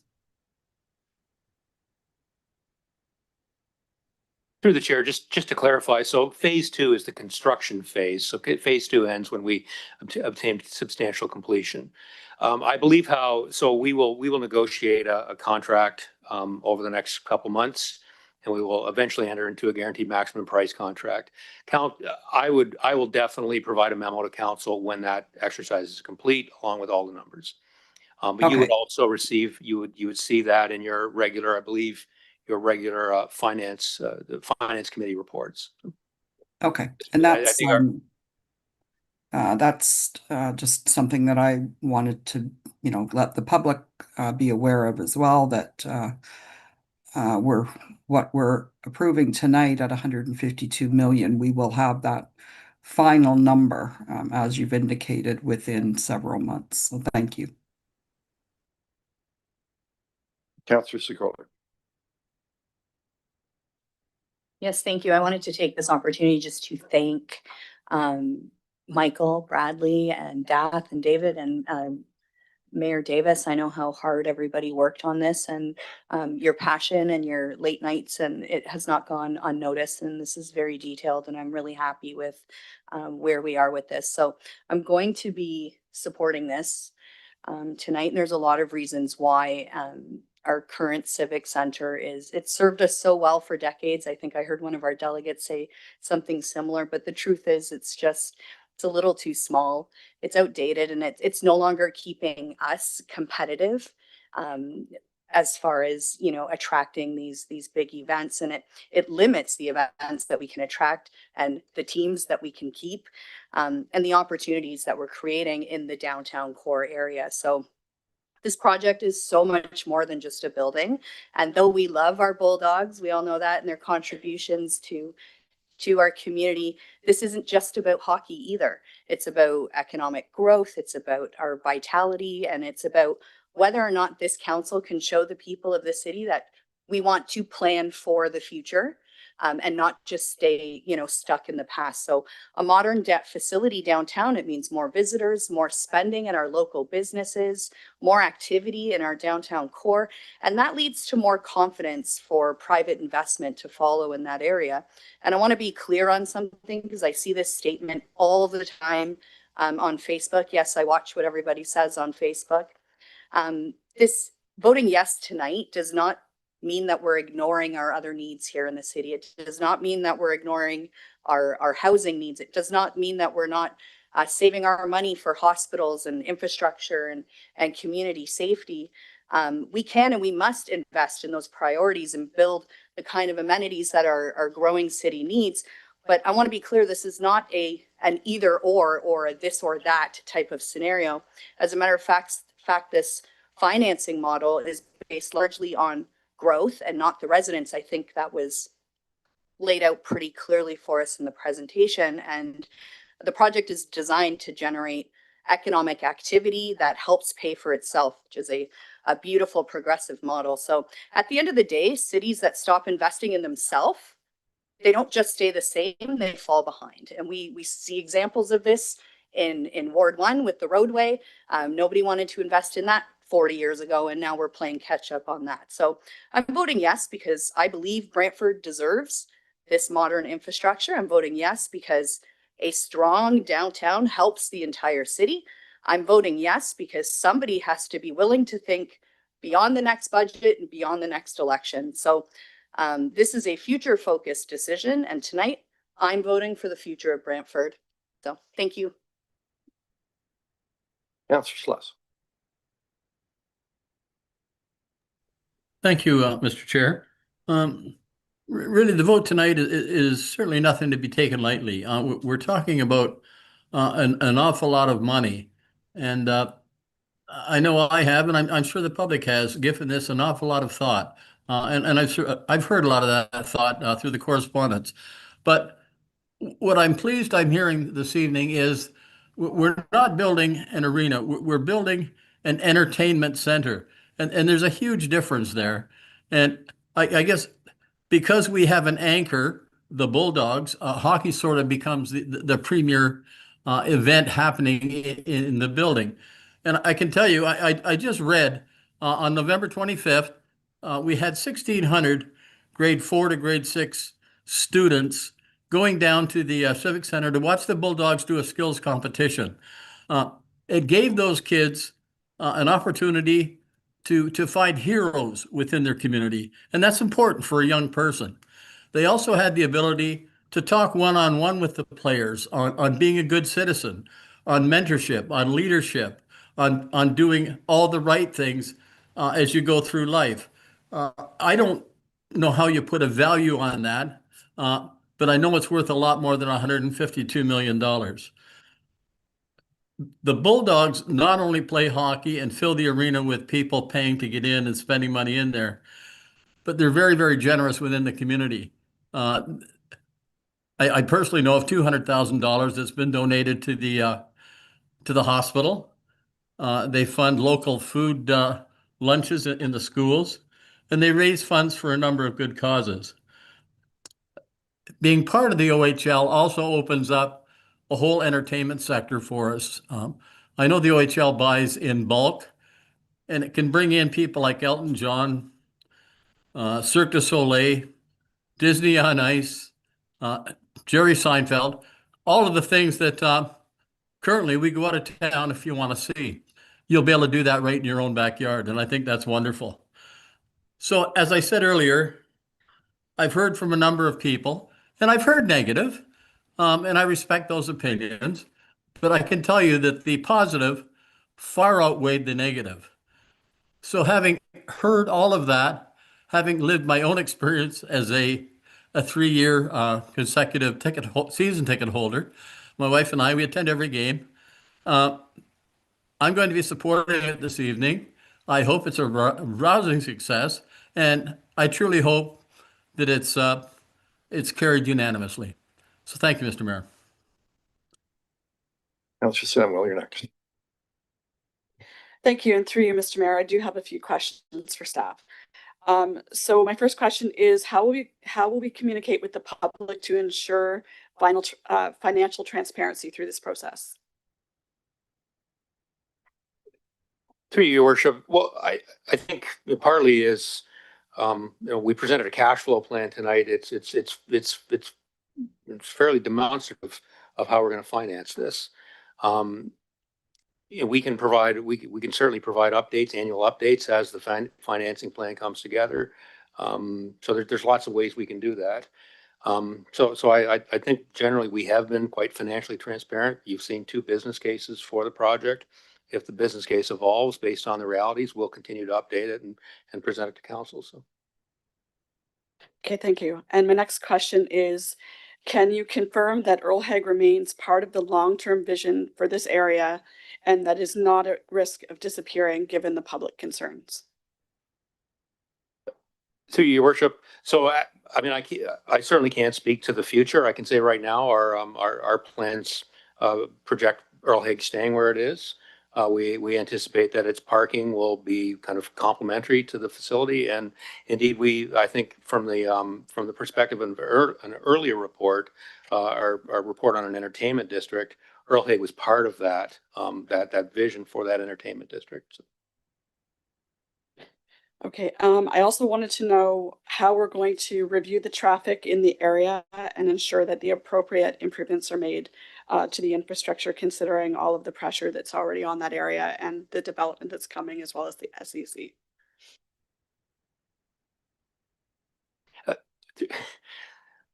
I just looked at the director of engineering and she averted my eyes. What I'll say from an interim basis, your worship, through you, your worship, we do need to do some analysis out there, both on traffic, on parking, from an interim basis. I think I would ask the director of engineering to provide some context on a longer term basis on how we will manage growth in the lower bowl. So.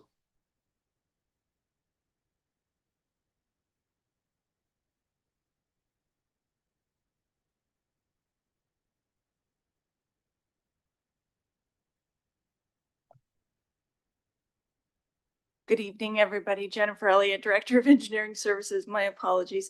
Through the mayor, to you, Councillor Samwell.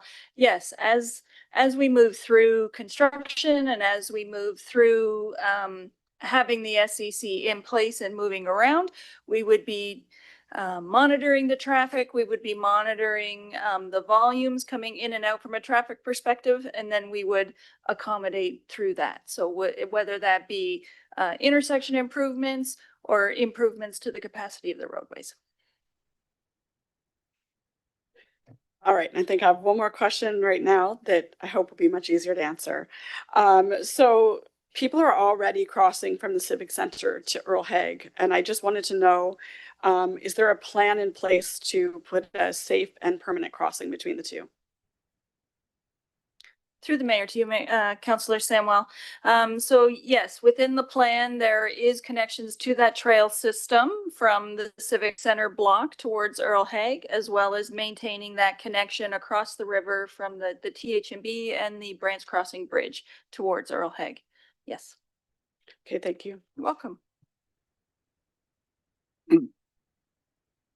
Councilor Carpenter. Thank you, Mr. Mayor.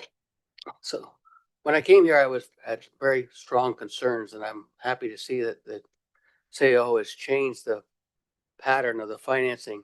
I was very concerned with the financing that said all the revenue is going to, the tax revenue from new development, as we've seen everybody. So I'm speaking to the residents at home. You know, in every street in city of Brantford, there's 3, 4, 5, 6 houses up for sale. Houses are popping up for sale all over the place. Condos are not selling. Builders not building condos because we got a downturn in the market. We don't know what's coming from the United States. So I'm glad you stretched that out over the longer term period. It may even need to be longer than that. If those numbers don't flush out, development doesn't happen, where will we finance this from? Through the chair, it's a difficult question to answer because we'd really have to deal with it at the time. But what I would say, there's many options available to the council at the time. There would be asset sales. The city still has a strong asset base. We could look at another sale. The lands north of Power Line will probably yield more than we have in the financing plan. So those funds would be available unless they were determined for something else. And, you know, lacking that, the future councils could make other decisions. You could refinance the project and stretch the financing life out of it. It could be, some of it could move into the existing tax levy, depending on the level of growth that was happening. So council would have many options. And we don't just have to default to the idea that it would flow to the existing taxpayer. There would be many options at the time. So my other question is coming to the, you know, my other concern is that it seems the original proposal was that we wouldn't have these, the max price contract would come before us, but that's not going to, that doesn't come forward until you negotiate afterwards. So if the contract price comes in higher than 152 million, will we be downsizing the project, or if the project, once it gets started, doesn't meet that, is the developer or the builder able to reduce the scope? Through your worship. So I mean, the nice thing about the progressive design build process that we're in now is it's collaborative. We work very closely with the architects, with the builders, to work on the design. So if we started to see portions as we go through pricing on the project, we start to see portions of it, coming in over estimate, which I don't think we will. But if we did, then we could find savings in other components of the project. Finishes, for example. We are carrying in the budget a fairly substantive landscaping project. That could be, pared down, sized down for the time being. It could be deferred to the future. So there is a lot of opportunity using the model that we're working on to control costs. Flexibility that wouldn't reduce the scope of the building itself. Through the chair, no, we would likely hold to the scope of the building, but there's a lot of components that we could continue to find savings if we need to. So I was speaking to it now. When the mayor first came to me about the Bulldogs, said, "What do you think?" I said, I'm always in support of anything that builds community pride and community spirit. And of course, that's what the Bulldogs are doing, building community pride, community spirit. I've been a ticket holder since the very beginning. See, my wife and I, season ticket holder. I think we got the best seats, quite frankly, but I want to keep those seats in the new arena and when it goes forward. But the concern here is not the pride that the community builds. The concern is the long-term financing. So when we say it's not taxpayers' money, if I go swimming at the Gretzky Center and I pay a fee, that's taxpayers' money. Every dollar coming into the city, wherever it comes from, is taxpayers' money. So it's not that you're not using taxpayers' money to fund this. We're just talking about future revenue of taxpayers' money to fund this. So we are funding this from taxpayers' money. Let's be clear about that. That's the rule. And when we talk about other services that other members of council have talked about, budgets are always about what services we can provide and not provide. It's always a choice about what's available to provide and what's not available to provide. So when you spend money here, you can't spend it there because you only have a certain amount of money.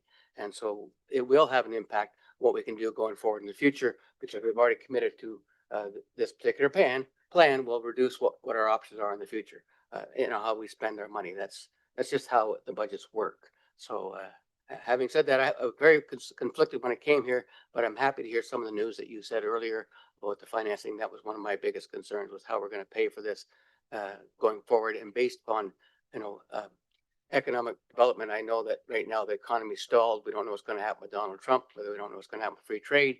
We could be in a deep, deep recession in this country, and we would be really behind the 8 ball. Thank you.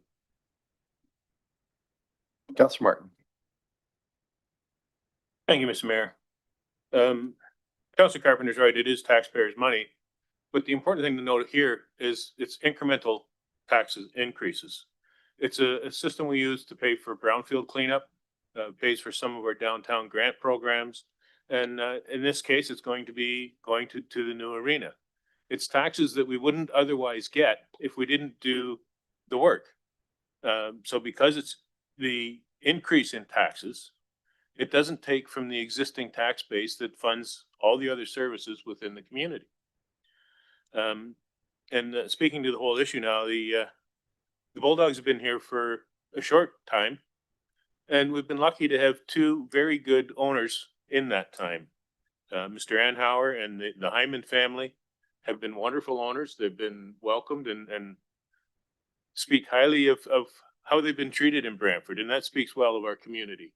That we've treated them well to the extent that they were committed to keeping the team here, and now it's our turn to show some commitment with this new facility. And it's not just about hockey, as has been mentioned. There's other things that will happen in that building, and if we want to continue to be the tournament capital, this is something that we need to do. We need to prove that we're deserving of that title, and I think this project does that. It sets us up for keeping the Bulldogs here, which I think everybody is in agreement. We need to keep the Bulldogs here, and it gives us a facility for other things as well. I mean, the Civic Center was a centennial project, so it's seen its day, and with the refresh that was done recently to make it suitable for the Bulldogs on a temporary basis, we've seen some good improvements there, which will allow that building to continue. And hopefully we can bring in some trade shows and think that will utilize both buildings at the same time. It's an option that we now have. We can draw bigger and better events to our community. And I look forward to what some of those events might be. And I know a debenture of 30 years is a long debenture, but at the end of that time, all that tax incremental financing will then flow into the regular city coffers, and council of that day will have a nice inflow of cash that will allow them to keep taxes down, I hope, and not go on a spending spree, but that'll be their choice, not ours. But this is something that I fully support for many, many reasons. And I look forward to the Bulldogs being here for a very long time. And I remember the event where it was they did the announcement when the Hyman family purchased the Bulldogs. And one of the questions asked was how much was paid for the Bulldogs.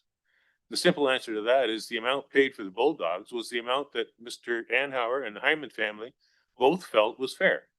And that's the only answer that needs to be given to that question. I think we've seen that there was a smooth transition from one ownership to a family ownership. And I look forward to the Hyman family being here for a good long time, supporting our Bulldogs and supporting our community. And I'll be supporting this wholeheartedly, Mr. Mayor. Thank you. Councilor Van Tilburg. You know, years back, I think there was nothing more exciting and had a bigger impact on our community than the thought and the arrival of the Bulldogs. It's absolute and it's real. In fact, the mayor and I were in a very tense situation for months prior to that, and it opened the door and we were able to talk and communicate amicably on something that we were very supportive of. You know, sometimes you never know what breaks the ice. And there's been things that, like, I'm not a hockey person. I don't have season tickets like everybody else. I travel to different communities. I travel through our communities, and everyone was talking about the Bulldogs and whether in Brantford. And all I did was buy a Bulldog hat. So that's how come they were talking to me about it. I hadn't been to a game. Can you imagine that? But they all know. And they know what the Bulldogs mean. The Bulldogs brought respect to the city of Brantford.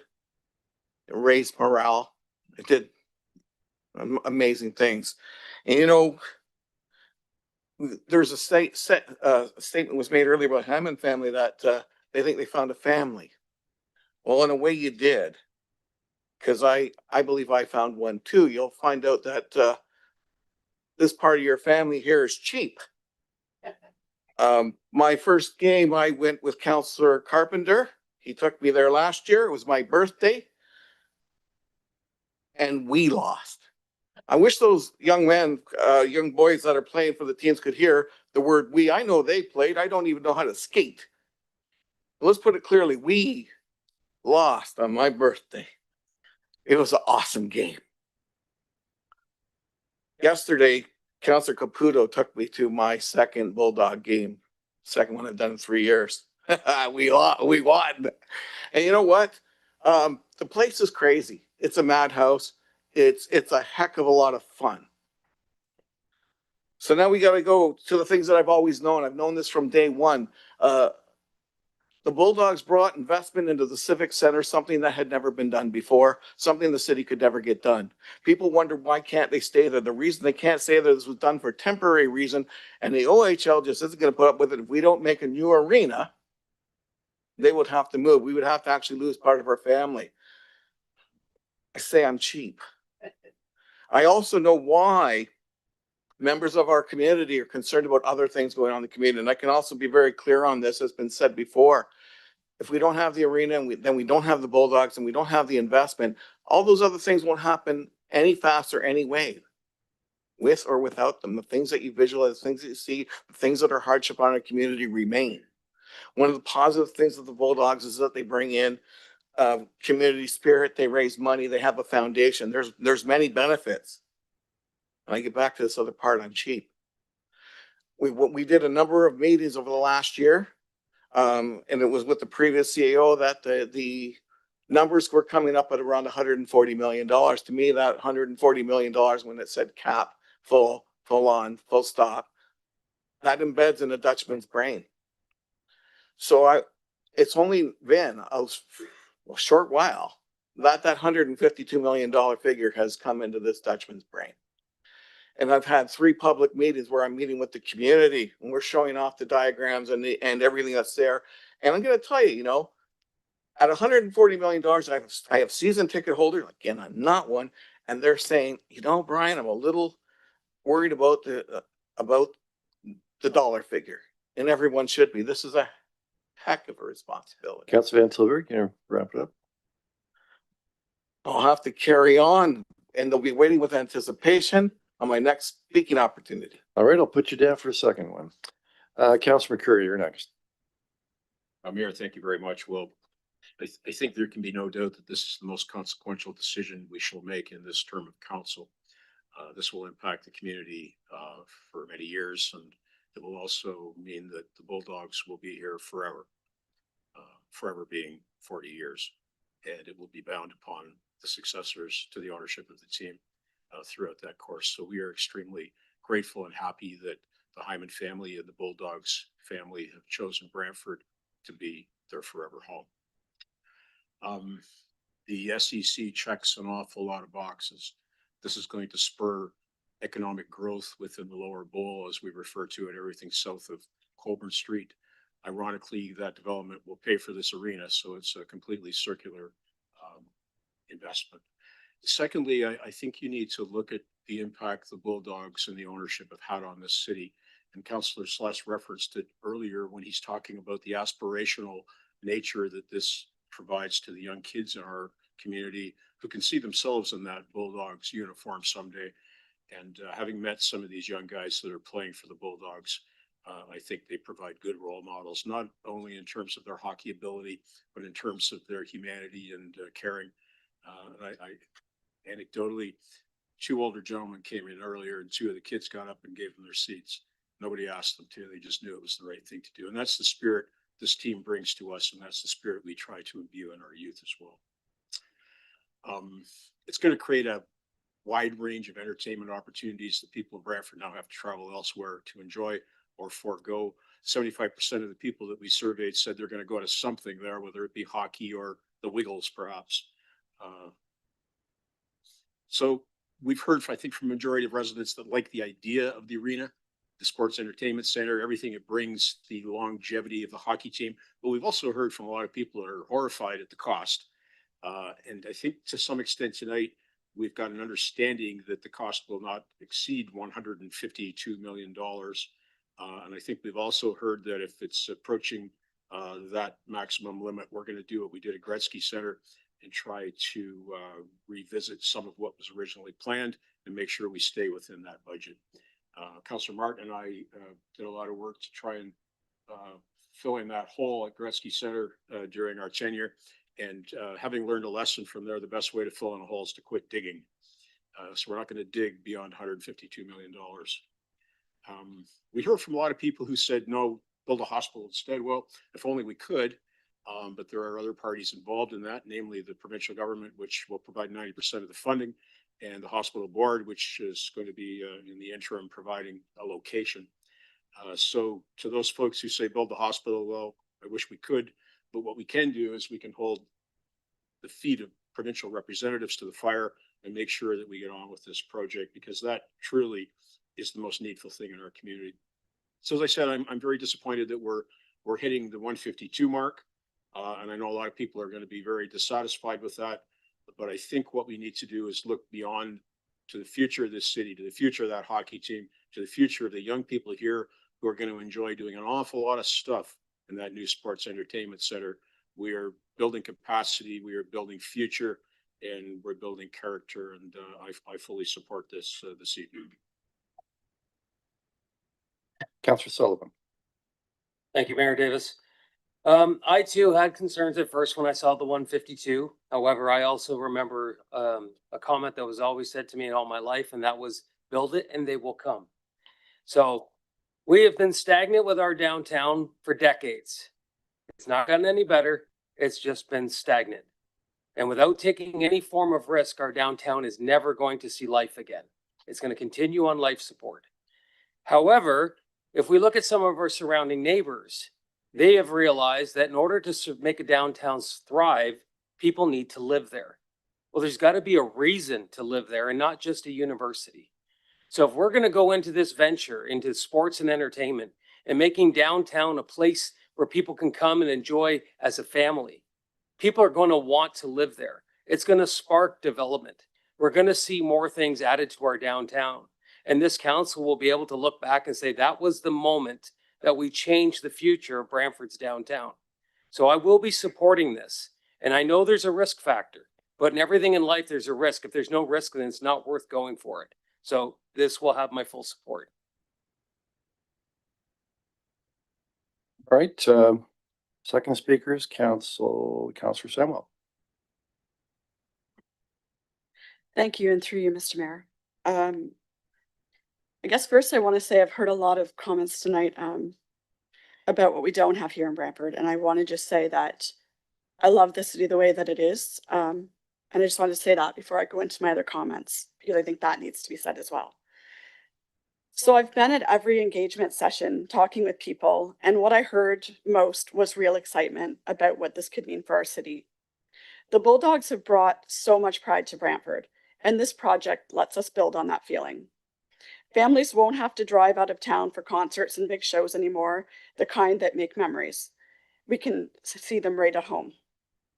And with Earl Haig right next door, we're creating a true family destination, a place where you can spend the day at the park and then wander over to a festival or a game and feel proud of our community. It means more people will be visiting our shops, our restaurants, and our downtown, bringing that activity and energy our local businesses have been waiting for. This gives Brantford the lively and welcoming heart that it deserves. We're not just building a sports and entertainment center, we're building a future. I believe in our city and what this can be.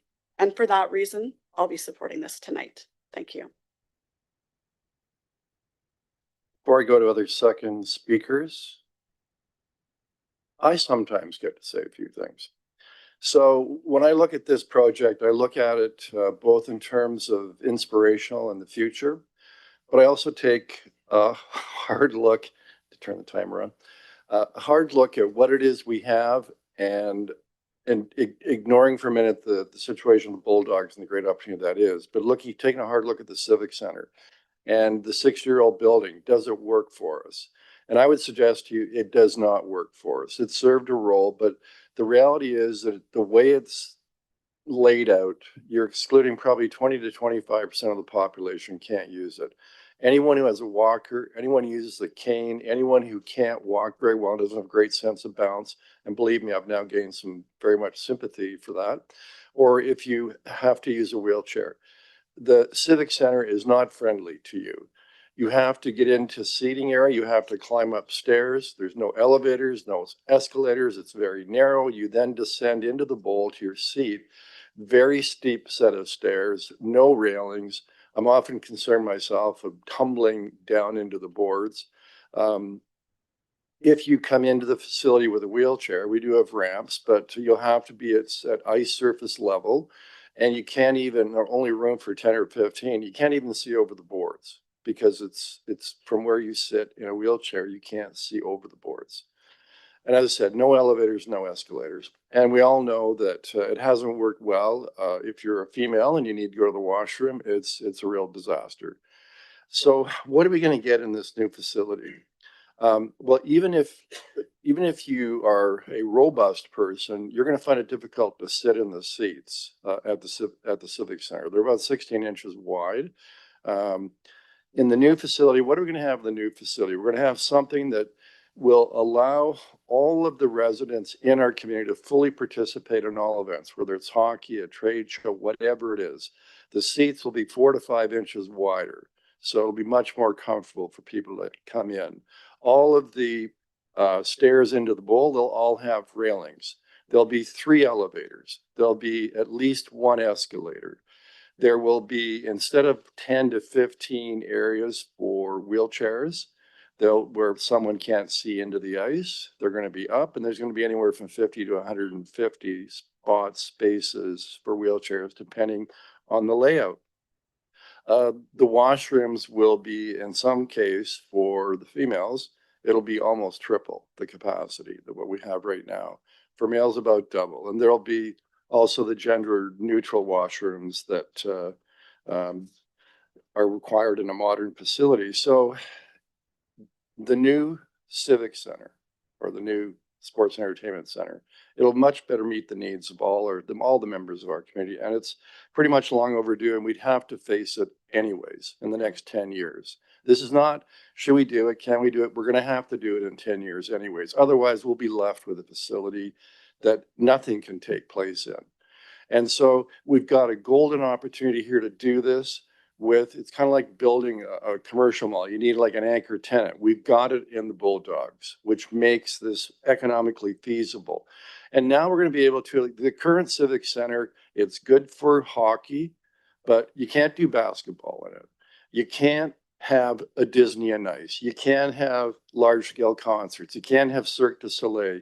You can't even run basketball in there because it just doesn't work for those events. The new facility will. Just think of the vision of this new facility, all the concerts, the events, the trade shows that we're going to have in there. That is in itself very exciting.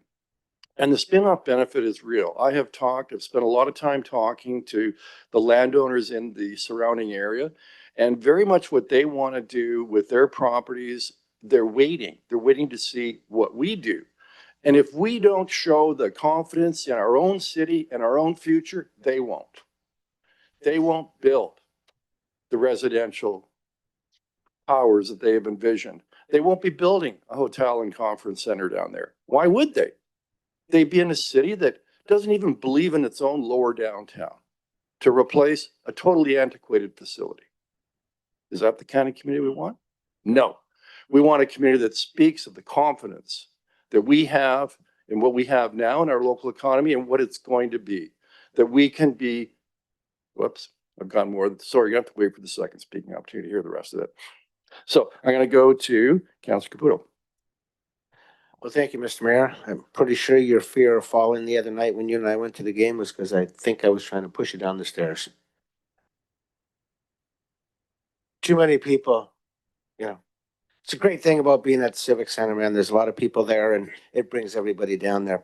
And I've heard a lot of discussion here tonight, and I've heard a lot of concerns, a lot of good things in certain aspects. But I think some of the things that we haven't talked about are what are the things we've done in Brantford that we need to hang our hat on, and how we are the province, we're one of the province leaders, if not the leaders, in our building of affordable homes and how we look after that type of our operation.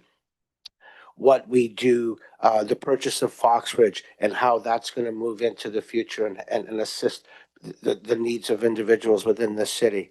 The fact that we have already put some money towards a hospital and the need for a hospital's there. But the hospital, like a sports entertainment center, these are generational builds. They are not builds that look after us for the next 5 years, 10 years. These are builds that look after not only us today, but our children and their children for the next 50 to 60 years.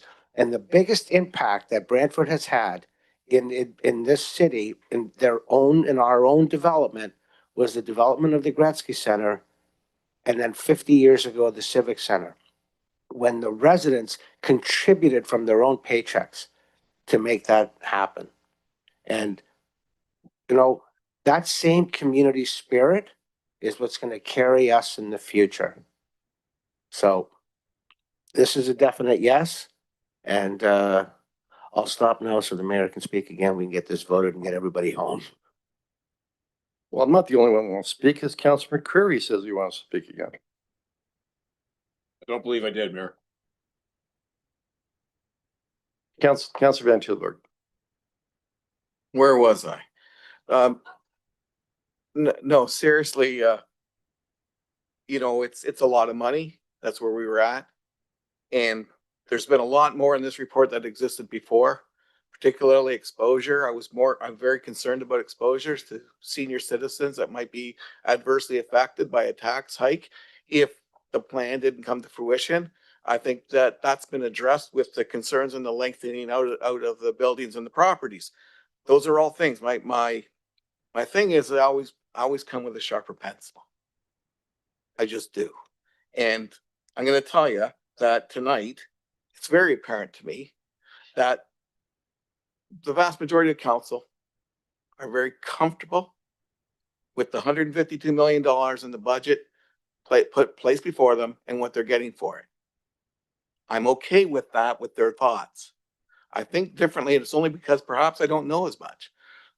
Do I understand why that particular lighting is absolutely necessary? This is like a father trying to look at his kids and why they want certain things for certain needs. What I do know, though, is that I'm not against this project, in case anybody gets a misunderstanding.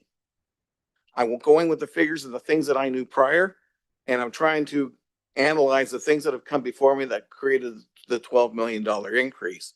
What I see here, though, is that this will go through one way or the other, whether or not we sharpen our pencils or whether or not Mr. Bradley has to sharpen his pencils after the 152 and as it rolls along.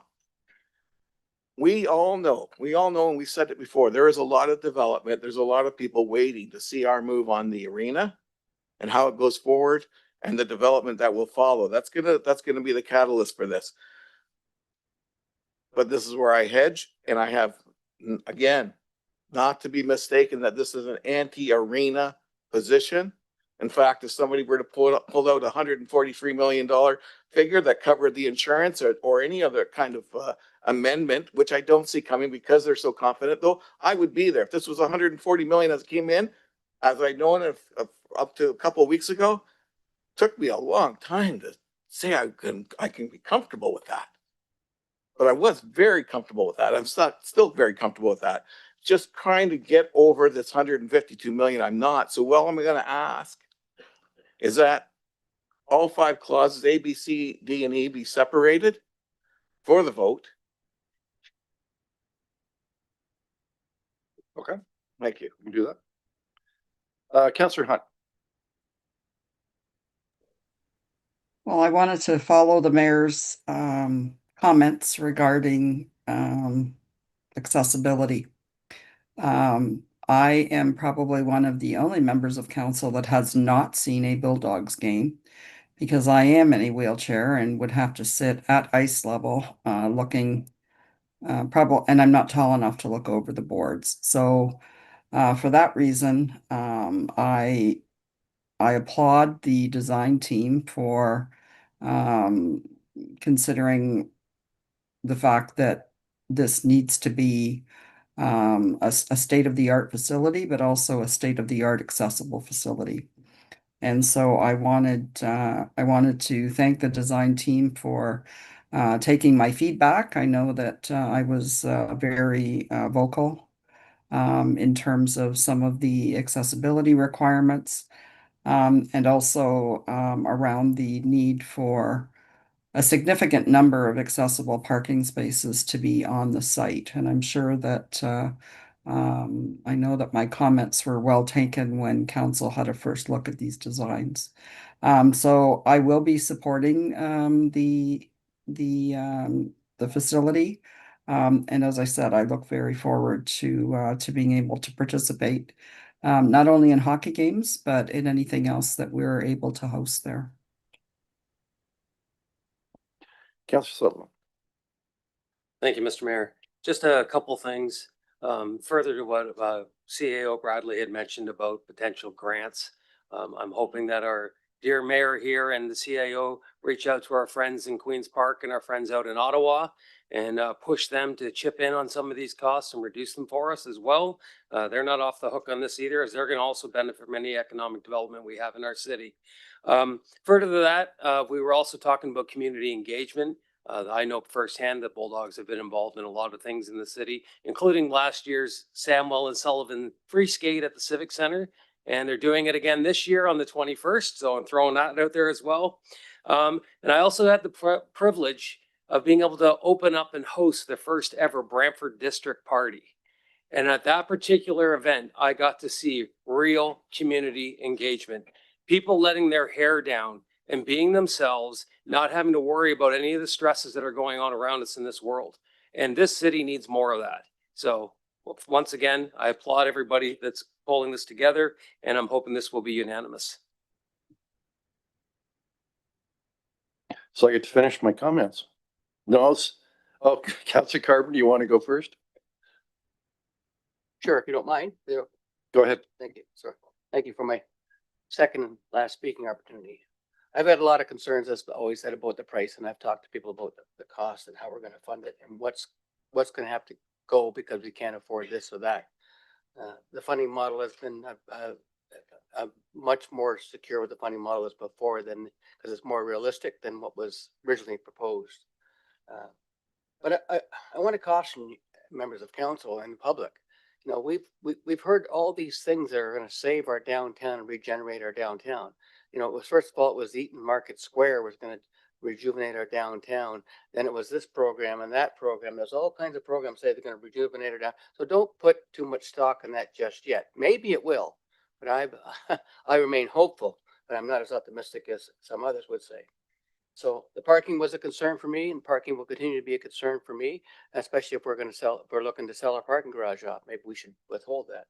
I think twice about that. Downtown. So I want to speak directly to the Bulldogs owners now. As my councillor colleague here to my right has said very clearly, we're pretty tough here. You know, we're a pretty tough crowd, as you know, and the refs certainly know because they hear from us. We expect a lot from you, a lot more than maybe what you've done elsewhere. I'm looking right at the owner saying, because we've got the Lansdowne Children's Center coming up fundraising. We need your help in that. That's not everywhere. That's something unique to our community and serves the surrounding community. It's important to us. The hospital campaign will need you to be fully immersed in the hospital campaign to help us with that. Maybe we can charge for parking at the Civic Center until then and generate revenue for fundraising. I think people would be happy to do that. I'd be happy to give $10 to park there if I knew it was going to the Lansdowne. In fact, I wore the Lansdowne did a fundraiser recently called Clowns for Kids. And in the local parade, I was dressed as a clown for the Clowns for Kids, which I'm sure some of the councilors got a kick out of, but I wore the Bulldogs jersey because it had my name on the back of it. And the kids love that. They love that. And you may notice I actually wore the Bulldogs jersey and that clown outfit to a Bulldogs game. I was kind of prohibited from putting my Rotary Fund sign up, but that's okay. I understand that.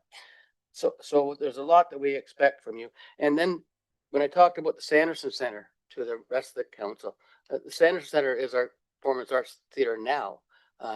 If we're going to have the SEC, we may lose to this programs to the Sanderson Center or to the SEC, but maybe we could think about funding the Sanderson Center in the sense that's more community use. Maybe the schools could use it more for more graduations, for more of their plays. Maybe it could become more community involvement for the community. Maybe that is our ability to bring forward theater to the local community, and the local community could access that going forward would be helpful.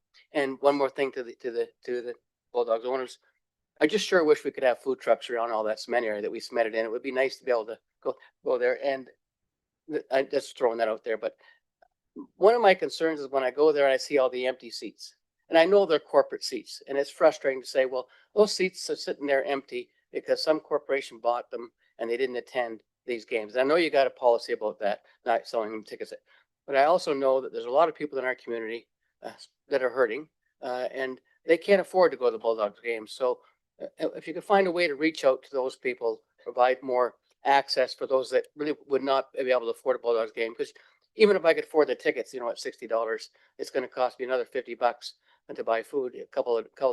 Two hot dogs and two pops I'm going to be into a lot more than that, $100. So not every family can afford that these days. Because I know when I go there with my grandchild, I know what it costs me. So, and my granddaughter is a goalie at 11, and my grandson is a goalie at 17. So I go to a lot of the ice rinks in town and see that. So I'm very much a hockey fan, that's I actually, when I watch hockey, my wife doesn't, I have to go downstairs to my den to watch hockey because I yell at the television screen as much as I yell at the Bulldogs game. So that's my passion is hockey. So thank you. Thank you, Mr. Mayor.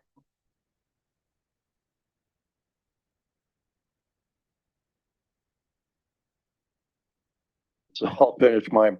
So I'm going to talk about the intangible, something intangible that I think some have referred to it, that the Bulldogs have brought to our community. And so I grew up in Calgary, and I moved here in about 1982. And Calgary's a very dynamic city. You'd never hear anybody from Calgary speak poorly of Calgary. There's a great sense of boosterism and civic pride.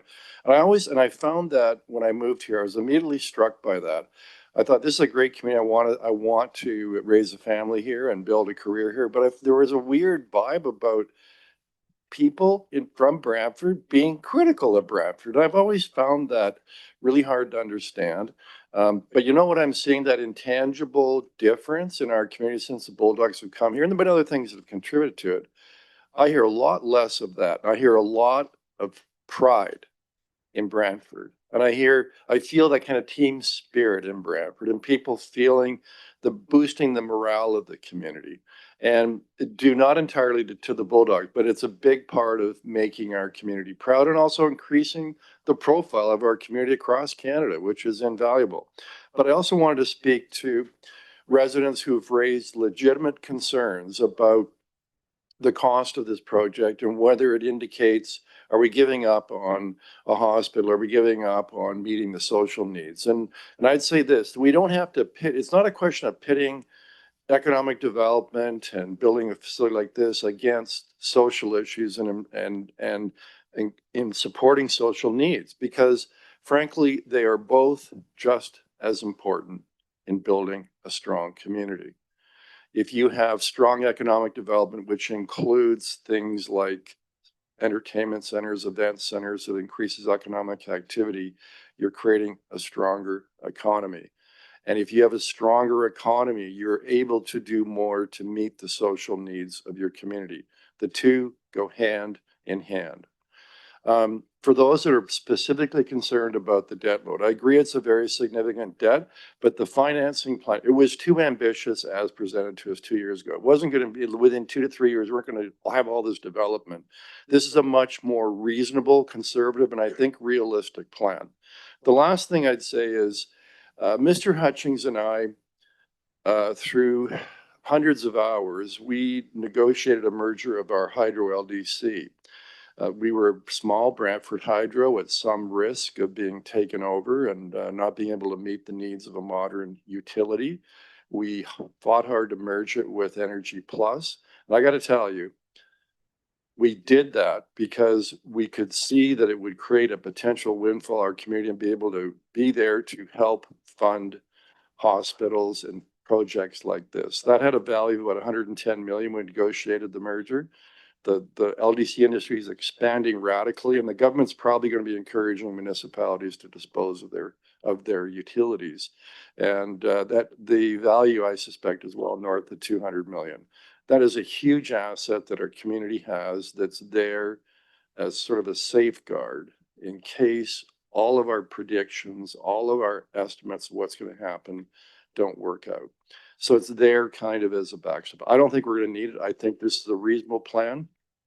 And as I said, it's if we don't do it, if we don't show the confidence in our own city and our own downtown, then no one else is going to come in and save it for us. We have to do it first. We have to make the investment, and I'm pretty confident, I'm very confident other investment will follow because of everything that an arena event center generates, all the activity. And I've delved deeply into some of the predictions as to the number of events and whatnot. And I think we've been fairly conservative. I think it's going to be more successful than I think it's going to be. So I think it's not going to surprise you to know that I'm going to vote yes to the resolution tonight. So with that, do we have any other second time speakers? No, we're going to call the vote. We're going to take a separate vote because you've asked Councillor Van Tilby that we do that, and we'll take it clause by clause. Mr. Clerk, if you take it away. Okay, so through the chair, I'll call the vote on clause A.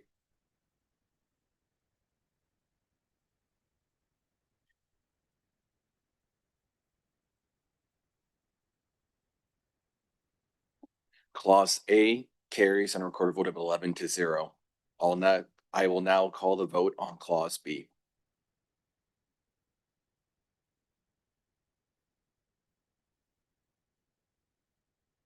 Clause B carries unanimously on the recorded vote of 11-0.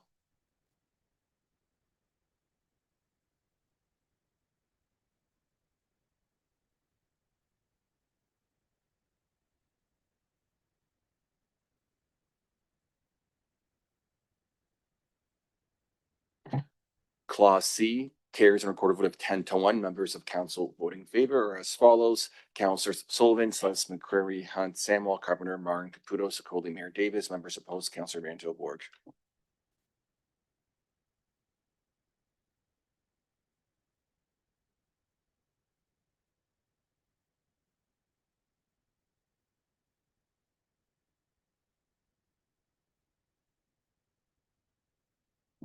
Clause D carries unanimously on a recorded vote of 11-0.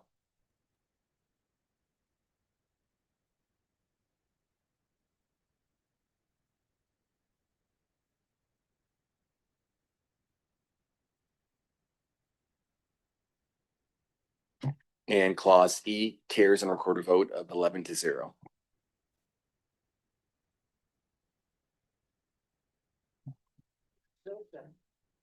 Well, first we gotta do some bylaws first before we can say that. So we're gonna move into bylaws by way of bylaws, we confirm the resolution, decisions we've made by resolution. So I'm gonna ask Councilor Caputo if you'd read the motion, approve all bylaws.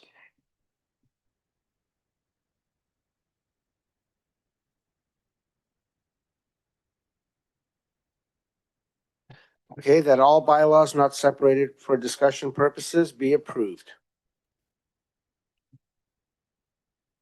If you could read them out, please. Okay, Three of them. okay, so 110-2025 bylaw to confirm the proceedings of the council of the corporation of the city of Brantford with respect to the city council meeting held on December 4th, 2025. 111-2025 being a bylaw to authorize an increased estimate cost for the ongoing capital work of the corporation of the city of Brantford, the municipality to authorize the submission of an application to Ontario Infrastructure and Lands Corporation, the OILC, for financing such capital work of the municipality, to authorize temporary borrowing from OILC to meet expenditures in connection with such capital work, and to authorize the long-term borrowing of such capital work through the issue of debentures to OILC, Special City Council, December 2nd, 2025. And 112-2025 bylaw to authorize the execution of agreements individually dated and listed in Schedule A attached hereto. Number 1, facility lease and license agreement between Bulldogs Ventures Incorporated, owned and operated as the Brantford Bulldogs and the corporation of the city of Brantford. Does anybody want any of the bylaws separated for discussion or voting? Councilor Carpenter? Yes, 112. Okay. We'll take 112 separately. Any others? If not, call the vote then on 110, 111 first. So they're not separated.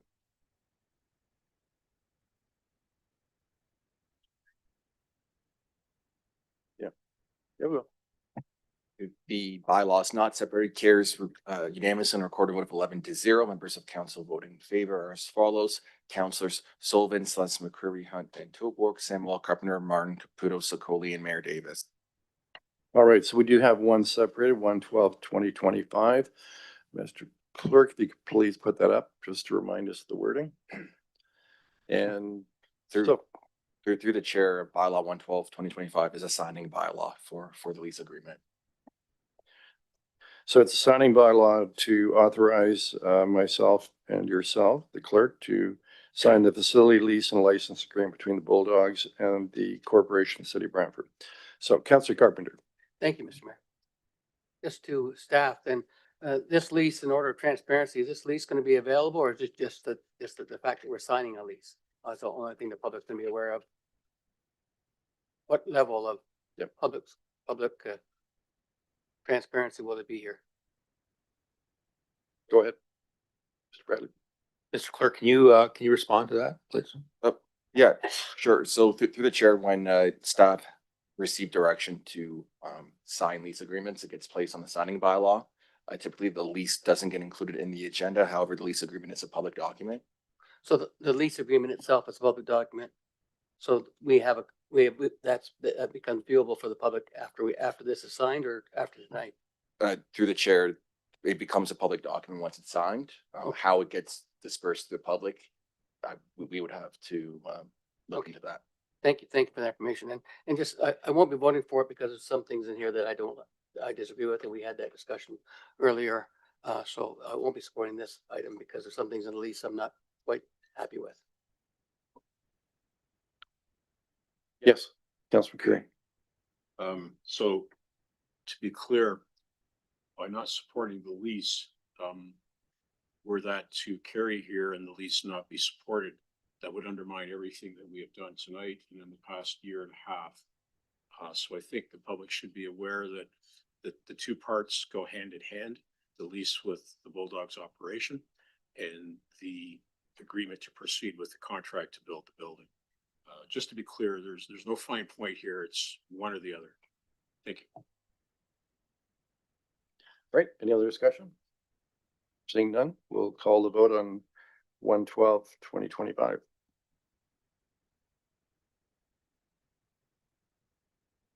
Bylaw 1/12/2025 carries on recorded vote of 10-1. Members of council voting in favor, councillors Sullivan, Celeste, McCurry, Hunt, Van Tilburg, Samuel, Martin, Kudos, Sokoli, Mayor Davis. Members opposed, Councillor Carpenter.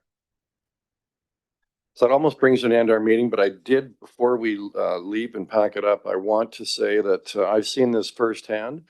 I believe we should give a hand, council members, to our CAO, Michael Bradley. He has worked incredible hours over the last 7 or 8 months to make this happen. It would not have happened without his dedication, commitment, and hard work. And I think we should publicly recognize that.